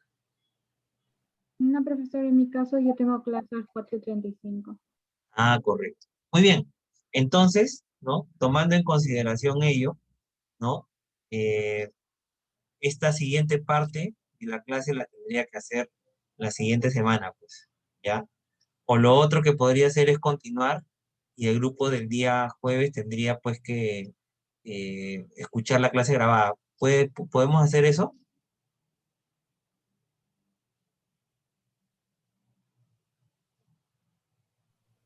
Sí, Claro, profesor, no hay problema, pero y en la otra semana también como que usted puede dar un repaso de lo poquito que falta. Podría ser, O ¿no? tal vez, profesor, la semana que viene entrar media hora antes. Podría ser también. No, es que es un Podría, horario también. podría ser, pero yo creo que lo más sensato, porque ya estamos para las 4:35 ahorita, me parece. ¿Qué hora es ahorita? Son las 4:32. 4:32. Entonces ya ahorita ya el otro grupo tiene clases, entonces es tomar decisión. Entonces, bueno, en principio, por ahora quedamos en que nos quedamos y la clase grabada la terminan de escuchar, la clase grabada, por favor. ¿Ya? Y yo de todas Ya, maneras, profesor, hago una pero introducción en la siguiente clase. Así como hice farmacocinética. Sí, profesor, Profesor, está bien. profesor, en todo caso, puede terminar de dar esta clase, o sea, nosotros, el grupo que nos toca ahorita, y el siguiente grupo cuando comiencen su clase de práctica, para que no pierdan nada también. No, porque los del grupo de prácticas del jueves ya terminan ahorita, pues, y pasan a una clase diferente, pues, ¿sí o no? Sí, justo por eso, o sea, también a ellos darle esta mini que se van a perder ellos, también dárselos a ellos en su clase de práctica el jueves, para que tampoco perdamos tiempo en la otra clase, si no después nos va a faltar. Ah, les entiendo. Ya, buena idea, está bien. Entonces, lo del día jueves, ya, desde aquí les hago el retomo de la clase en las prácticas del jueves y de ahí continuamos con la práctica. Ya está bien, gracias por la idea. Así quedamos entonces. Continuamos entonces. Muy bien. Entonces, lo siguiente, ¿no? Es los siguientes conceptos claves, ¿no? Para seguir entendiendo la farmacodinámica, ¿no? Son los conceptos de efectos agonistas, ¿no? Efectos antagonistas, efecto de sinergismo, ¿ya? Que son conceptos que vamos que se utilizan en todos los medicamentos que utilizamos, ¿no? Están imbricados en ser agonistas, en ser antagonistas o en la aplicación de un sinergismo, ¿ya? Las intervenciones farmacológicas, ¿ya? Entonces, por ejemplo, aquí tenemos un concepto, agonista, fármaco, que al unirse al receptor inicia una respuesta celular, ¿correcto? O sea, produce un cambio biológico. El agonista tiene afinidad por el receptor, ¿sí? Y los estabiliza en su conformación activa. O sea, tiene especificidad, tiene afinidad, ¿no? Y activa el receptor, ¿ya? Son las tres características del agonista. Ahora surge el concepto de agonista parcial. El agonista parcial, ¿no? Es un fármaco que al unirse inicia una respuesta menor a la del agonista. Y eso lo vamos a ver en una gráfica para que sea más fácil de entender. Por lo tanto, tiene afinidad, tiene especificidad, ¿no? Para unirse, afinidad para unirse, ¿no? Y tiene la capacidad de activarlo, ¿no? Solo que el efecto es menor que el del agonista. Por eso se llama agonista parcial.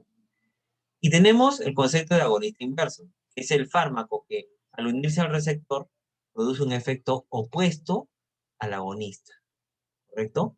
Entonces produce un efecto opuesto al agonista, ¿ya? Entonces el agonista inverso, ¿no?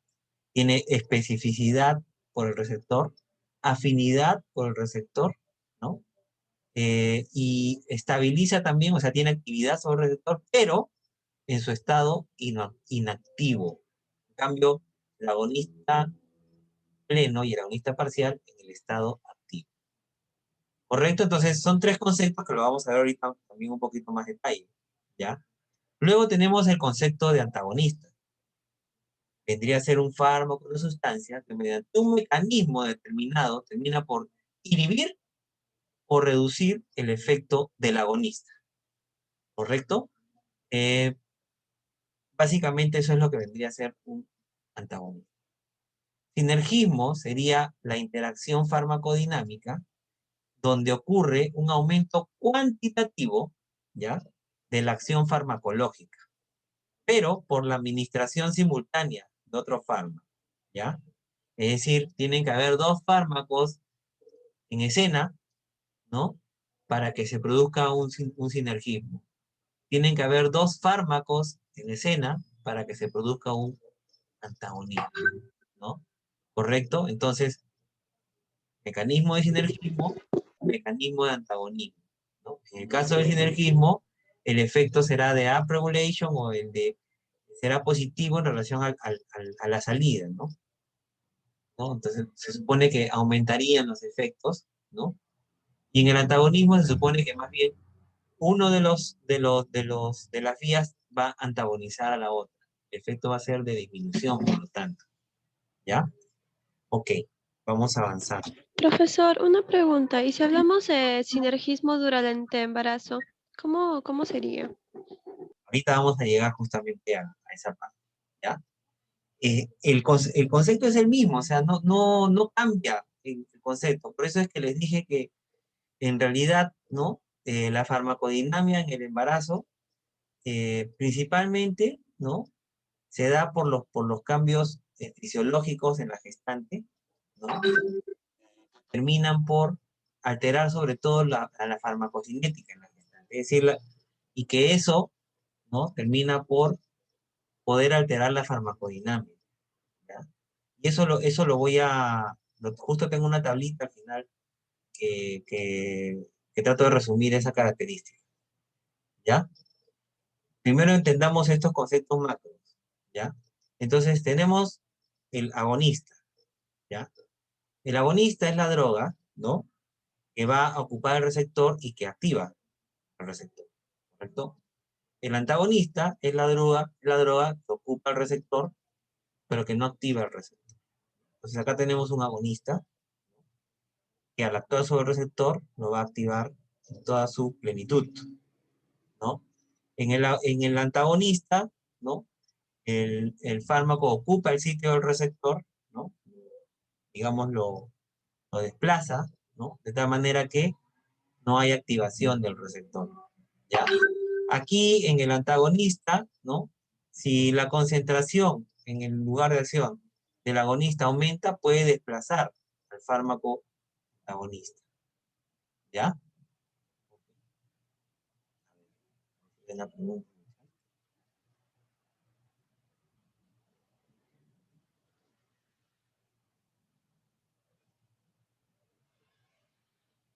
Hay una pregunta en el chat, me parece. No la logro ver. No, no logro ver el chat.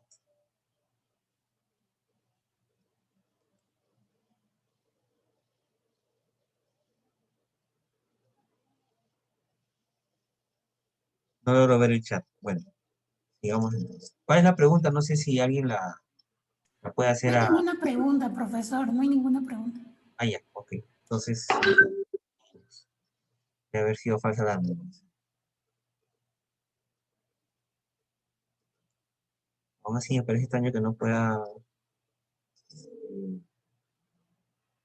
abrir el chat. Ahí está recién. Ya. Ah, era de hace un rato. Ok. Seguimos entonces. Aquí tenemos, por ejemplo, ¿sí? Entonces, aquí tenemos, ¿no? Ahora sí, en una gráfica de dosis-respuesta, ¿no? Aquí tenemos en este eje la dosis y en este eje la respuesta. Entonces, miren, el agonista total, ¿no? En términos de respuesta va a ser el que va a tener el 100% de la respuesta farmacológica, ¿ya? Entonces, el agonista parcial, básicamente, ¿no? Va a tener una respuesta, como su mismo nombre lo indica, parcial, ¿no? Pero que en términos cuantitativos, ¿no? Esto va a ser, pues, del 50%, más o menos, pues, póngale un porcentaje de más o menos 10%, ¿ya? Entonces, no es el 100% de la respuesta. Por eso le dicen agonista parcial, ¿no? Cuando predomina también esta respuesta agonista parcial, también el efecto pleno es de antagonista, ¿no? El antagonista pleno es el que produce cero respuesta, no cero activación del receptor. Y el antagonista inverso es el que actúa sobre el mismo receptor, pero cuya respuesta es completamente en dirección contraria a la del agonista total, ¿ya? Entonces produce una inversión del efecto en el receptor, ¿ya?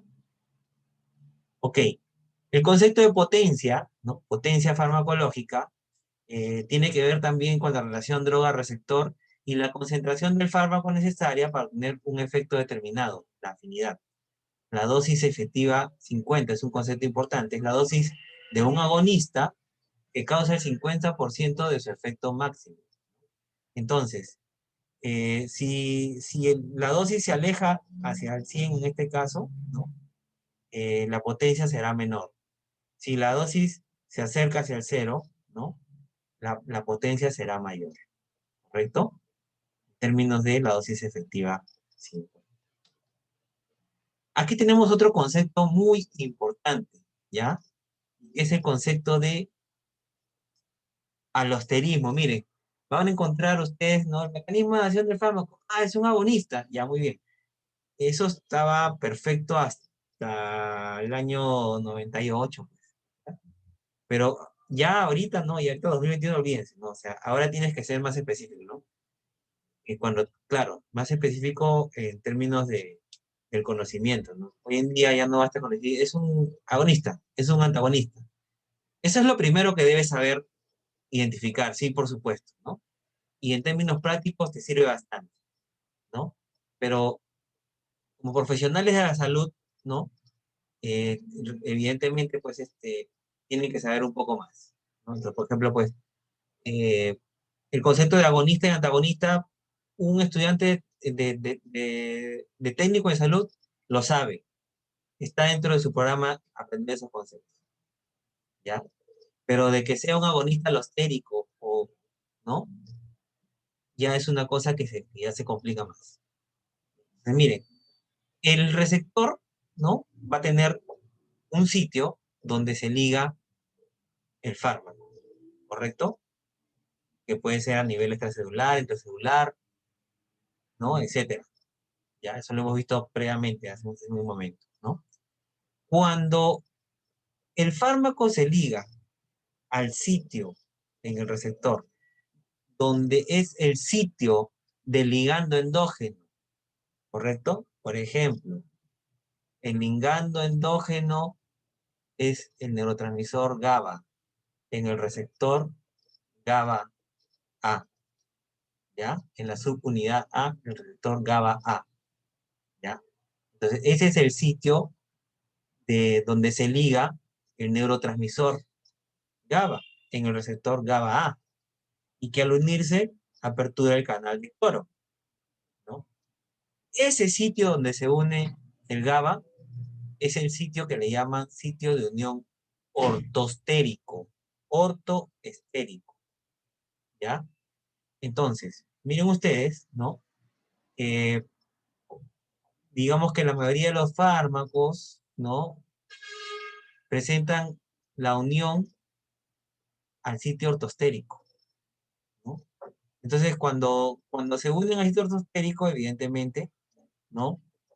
Va a haber una respuesta, un efecto, ¿no? Ese mismo sitio ortostérico puede actuar en otro fármaco antagonista y inhibir la respuesta, ¿no? Pero resulta, ¿no?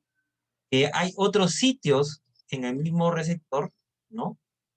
Que también pueden ser ocupados por otras sustancias, por ejemplo, por fármacos, ¿no? Y que al ser ocupados también tienen un efecto sobre el receptor, ¿ya? Y entonces el sitio distinto al ortostérico se llama sitio de unión alostérico, ¿no? Y normalmente, ¿no? La acción de los fármacos en los sitios de unión alostérico es la de modulación del receptor. Es decir, el receptor va a modular el receptor de tal forma en que, por ejemplo, modifica la estructura del receptor a tal forma de que expone más el sitio de unión ortostérico para que los ligandos endógenos tengan más capacidad de unirse y de esa manera se da la respuesta, ¿no? Entonces es lo que vemos acá, ¿no? Entonces puede haber un sitio de unión alostérica, ¿no? Y darse una respuesta. Y el efecto puede ser a favor de la eficacia, modular la respuesta con cambios estructurales que puede mejorar la unión del ligando endógeno, ¿no? Y darse una respuesta mayor o una respuesta alterada, ¿no? En términos de menor eficacia, por ejemplo, un agonista parcial, ¿no? O podría ser también, ¿no? Que la unión al sitio alostérico termine por generar una respuesta completamente inversa tras la unión ligando endógeno. Entonces, hoy en día, por eso es importante entender esto, porque basta con decir, ah, ese es un modulador alostérico, es un agonista alostérico. Ah, ya está. ¿Cuál es la respuesta final? A favor, en contra, ¿no? O es un agonista parcial. ¿Y cuál es el mecanismo? Actúa a nivel de receptor, del sitio de unión alostérico del receptor. Es completamente distinto actuar sobre el sitio de unión ortostérico. ¿Ya? Ok, y este conocimiento que se ha construido mucho más en este nuevo milenio, ¿no? En la actualidad permite también conocer más de los efectos de los fármacos, inclusive los fármacos muy antiguos, ¿no? Que muchas veces habían respuestas y que no tenían mucha correlación con el marco conceptual que existía, conociendo esta característica de que un fármaco puede actuar sobre un sitio alostérico también. Entonces, puede explicar de alguna manera las respuestas bizarras que a veces se dan con los medicamentos, o también los efectos adversos. Muy bien. Y por eso, ¿no? Hay clasificación de moduladores alostéricos. Definitivamente, un fármaco actúa sobre el sitio de unión alostérico del receptor, son moduladores, ¿no? Del receptor. Entonces, un modulador alostérico positivo, ¿no? Un fármaco modulador alostérico positivo es aquel, ¿no? Cuyo efecto final será a favor de la señalización final, el efecto final de la respuesta biológica en el receptor. Un modulador alostérico negativo, ¿no? Es aquel que más bien alterará la respuesta, ¿no? Si es que no produce la supresión total de la respuesta biológica, ¿no? Y el modulador alostérico silente es un modulador, pues, que actúa en ese sitio, pero que no altera la respuesta final en términos de las acciones em, de los ligandos endógenos, por ejemplo, ¿ya? Entonces, ahí vamos a ir viendo, ¿no? En el camino, ¿no? De la revisión ya de fármacos específicos, ¿no? Vamos a ir identificando, ¿no? Estos conceptos también cuando corresponden, ¿ya? Entonces, estos son los conceptos básicos de farmacodinamia, y vamos a ir viendo fármacos por fármacos, ¿no? Grupos de los fármacos que utilizan en obstetricia, por ejemplo, ¿no? Cuáles son alostéricos positivos, negativos, o no lo son, simplemente actúan en el sitio ortostérico.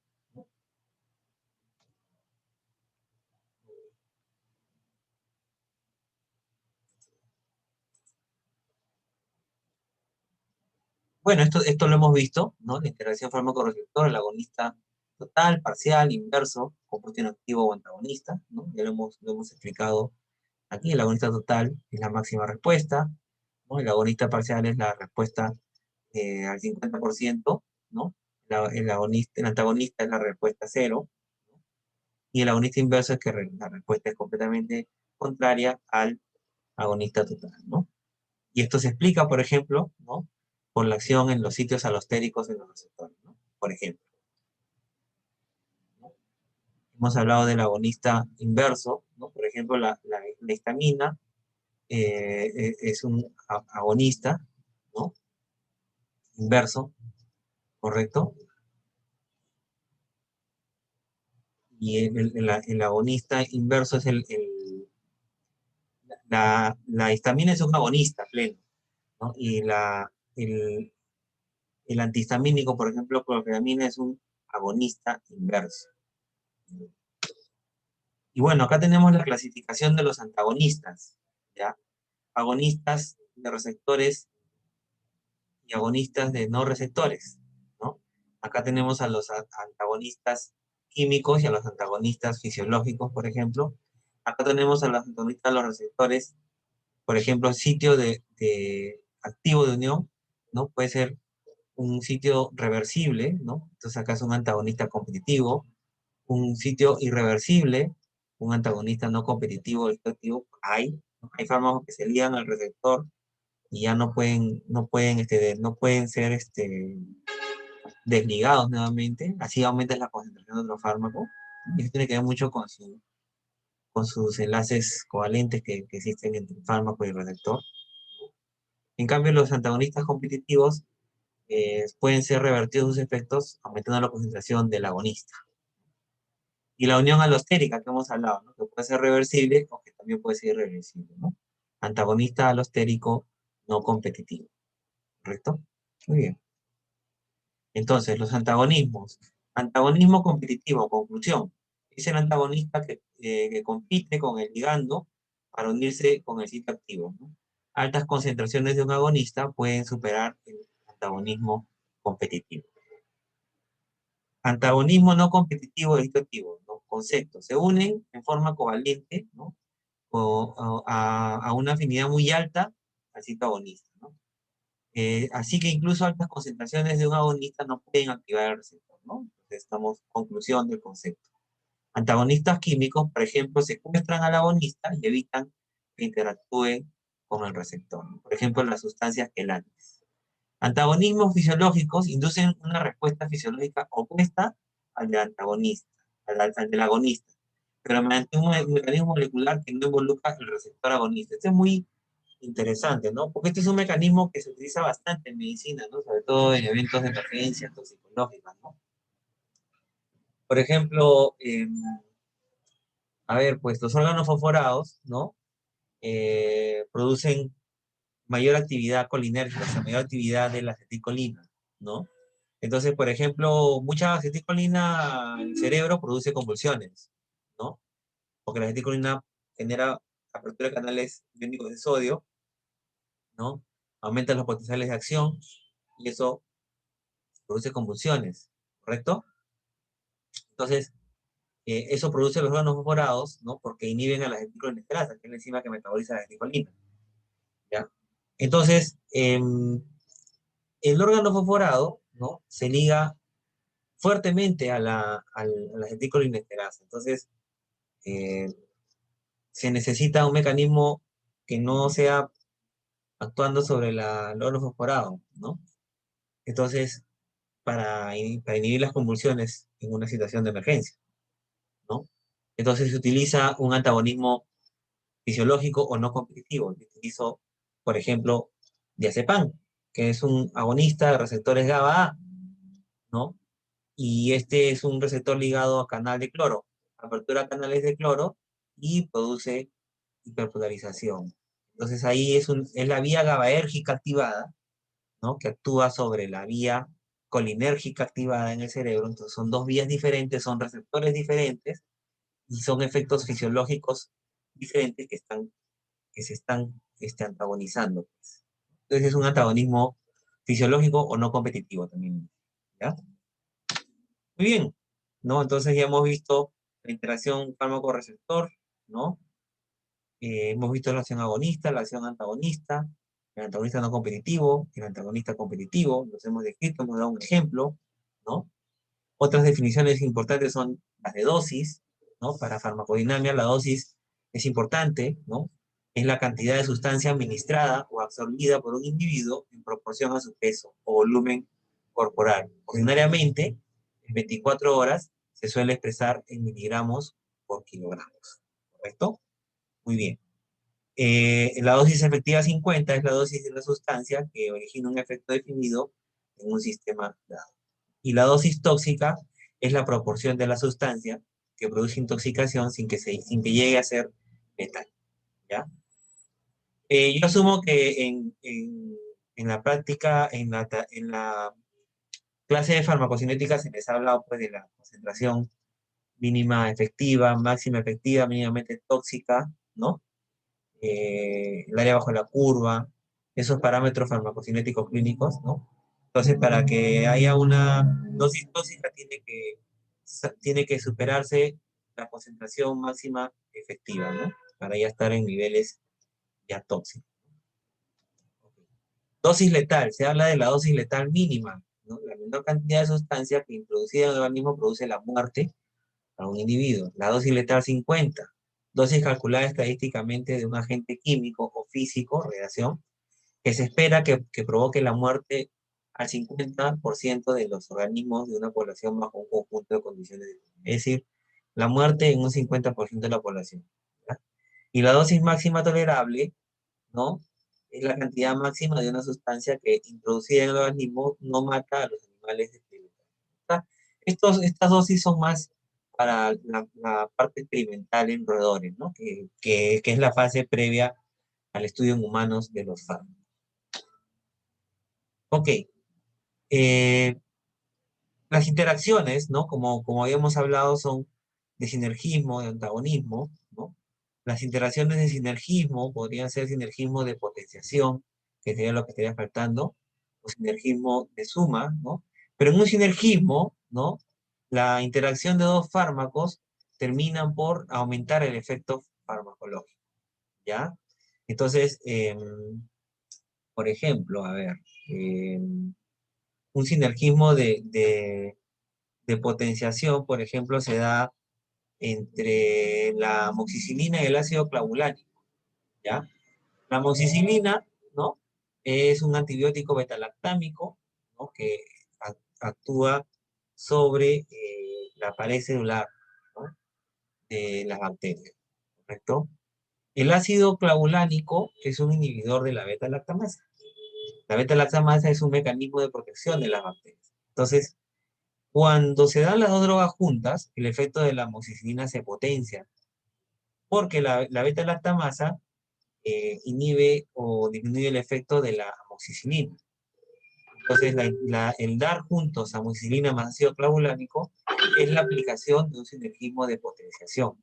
El ácido clavulánico termina por potenciar el efecto de la amoxicilina.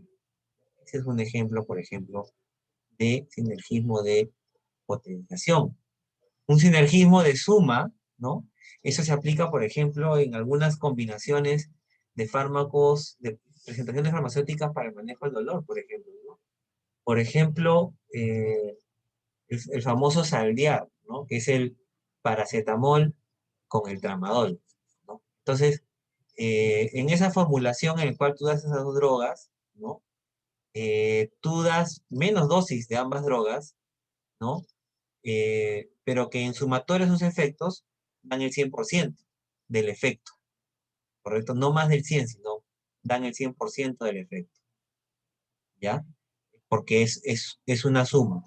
¿Pero por qué se hace así? O sea, ¿por qué reduzco la dosis de uno de los fármacos, etcétera? Porque de esa manera, ¿no? Puedo disminuir también efectos adversos de esos fármacos. Entonces es un sinergismo que se utiliza de manera estratégica, ¿no? En formas farmacéuticas para justamente disminuir algunos efectos adversos de los fármacos. O sea, se da bastante con los AINES, por ejemplo, de combinación de AINES con antihistamínicos, combinación de AINES con opioides también, ¿no? Eso es muy importante, ¿ya? Luego hay interacciones farmacocinéticas también, que son importantes recordarlas, ¿no? Los cambios en el pH, la formación de quelatos o compuestos no absorbibles, alteración de la motilidad intestinal, toxicidad gastrointestinal, ¿no? Todas estas interacciones también son importantes en la respuesta final del fármaco, ¿no? Cambios del pH pueden alterar la respuesta final del fármaco, la formación de quelatos, o sea, de que los fármacos se adhieran a quelantes, evitan que se absorba el fármaco y por lo tanto la interacción farmacocinética influye sobre la farmacodinámica, ¿no? Si hay aumento de la motilidad, también influye sobre la farmacodinámica. En la distribución, ¿no? El aumento o la disminución de las proteínas plasmáticas también pueden influir sobre la farmacodinámica, ¿no? Sobre todo las proteínas que transportan a los fármacos. La inducción o inhibición de las enzimas que metabolizan el fármaco también pueden terminar produciendo un cambio en la respuesta farmacodinámica. Y bueno, la interacción con proteínas de transporte de membrana, ¿no? Ya les hablé de la proteína PEP, por ejemplo, como un ejemplo. Bueno, y para ir combinando farmacodinamia y gestación, ¿no? Bueno, durante la etapa de gestación, ¿no? Lo que pasa, ¿no? Y que es de influencia sobre la farmacodinamia, sobre los efectos de los fármacos, los conceptos son los mismos, no cambian, ¿ya? Los conceptos que hemos hablado son los mismos durante la gestación. ¿Qué pasa en la gestación que influye sobre la farmacodinamia? Es que en la mujer se producen una serie de cambios fisiológicos adaptativos, ¿no? Que son importantes, por supuesto, ¿no? El aumento del volumen plasmático, la disminución de la unión a proteínas, el aumento del filtrado glomerular, y muchos otros más que terminan siendo influyentes sobre la farmacodinámica, ¿no? Pero los principales cambios que se dan, ¿no? Son los cambios que afectan a la farmacocinética, como les mencionaba, ¿no? Sin embargo, todos estos cambios que se dan en relación a la farmacocinética, ¿no? En relación a la absorción, distribución, excreción y metabolización del fármaco, ¿no? Terminan por afectar la seguridad, es decir, los efectos adversos, los efectos tóxicos, y la eficacia del fármaco, es decir, el efecto terapéutico. Entonces, por lo tanto, estos cambios que afectan la farmacocinética pueden también, ¿no? Tener impacto sobre la farmacodinámica, ¿correcto? Entonces, ¿cuáles son las modificaciones fisiológicas en el embarazo y sus consecuencias farmacológicas? En la absorción, ¿no? Los cambios fisiológicos importantes son el enlentecimiento del vaciado gástrico, es decir, y este enlentecimiento, por un lado, tiene que ver mucho con los cambios de estrógenos y progesterona que se dan durante la gestación, eso por un lado, ¿ya? Y por otro lado también tiene que ver con el crecimiento del útero, ¿no? Que aumenta a mayor etapa de la gestación. Entonces todo eso hace que tanto fisiológica como mecánicamente se presente un enlentecimiento en el vaciado gástrico. Es necesario que haya un vaciado gástrico porque el fármaco tiene que llegar al intestino delgado para ser absorbido y pueda llegar al sitio de acción, ¿no? Por lo tanto, esta característica puede afectar la farmacodinámica, ¿no? La disminución de la motilidad gastrointestinal, por lo tanto, también, ¿no? Tanto por el cambio fisiológico, hormonal, como por alteraciones mecánicas, ¿no? Y por otra parte, ¿no? Sucede también, ¿no? Que hay un aumento del flujo sanguíneo intestinal, ¿no? Claro, hay un estado de proangiogénesis, ¿no? Que es necesario para la placenta, ¿no? Entonces, también se da eso, ¿no? Y eso sí es a favor, ¿no? Si aumenta el flujo sanguíneo a nivel de los intestinos, aumenta también la capacidad de absorción. Y por eso el efecto farmacocinético, ¿no? Es ligero retraso en la absorción, pero también podría darse aumento de la absorción, ¿no? Y en términos farmacodinámicos, ¿no? Si disminuye la absorción, normalmente, ¿no? Si un medicamento por vía oral, uno empieza a ver los efectos del fármaco a los 30 minutos hacia adelante, ¿no? Entonces, según la etapa de la gestación, uno esperaría un retardo en el inicio del efecto de los fármacos, ¿no? Y bueno, y si más bien, ¿no? Lo que sucede es que hay un aumento de la absorción, ¿no? Porque de pronto el fármaco está en una etapa en que el flujo sanguíneo es a favor de la absorción, entonces también podría darse, ¿no? Que los efectos se den de manera más precoz a los 30 minutos, ¿ya? Entonces eso sería el efecto farmacodinámico que se haría a causa de los cambios fisiológicos que alteran la farmacocinética principalmente, ¿ya? En la absorción. En la distribución, ¿no? Lo que pasa es que hay un aumento del agua corporal total, ¿no? Y la mujer aumenta su volumen de agua y también su volumen intersticial, ¿no? De ahí que se forman edemas muchas veces. Y bueno, la disminución de la albúmina plasmática es algo que se da también, ¿no? Eso es importante, ¿no? Se produce menos albúmina. Y la disminución de unión a proteínas también es algo que se presenta en la gestante. Entonces esto, en el efecto farmacocinético, estaría aumentando la forma activa del medicamento, ¿no? Y si es hidrosoluble, mucho más todavía, ¿no? Y si es hidrosoluble, aumentaría su volumen de distribución. Pero si es dependiente de proteínas plasmáticas, su distribución, más bien disminuiría, ¿no? Su distribución, ¿no? El efecto farmacodinámico, ¿no? Principalmente es el de mayor concentración de fármaco libre en el sitio de acción, ¿no? Principalmente para aquellas drogas hidrosolubles y aquellas drogas que son menos dependientes del transporte ligado a proteínas, como la albúmina.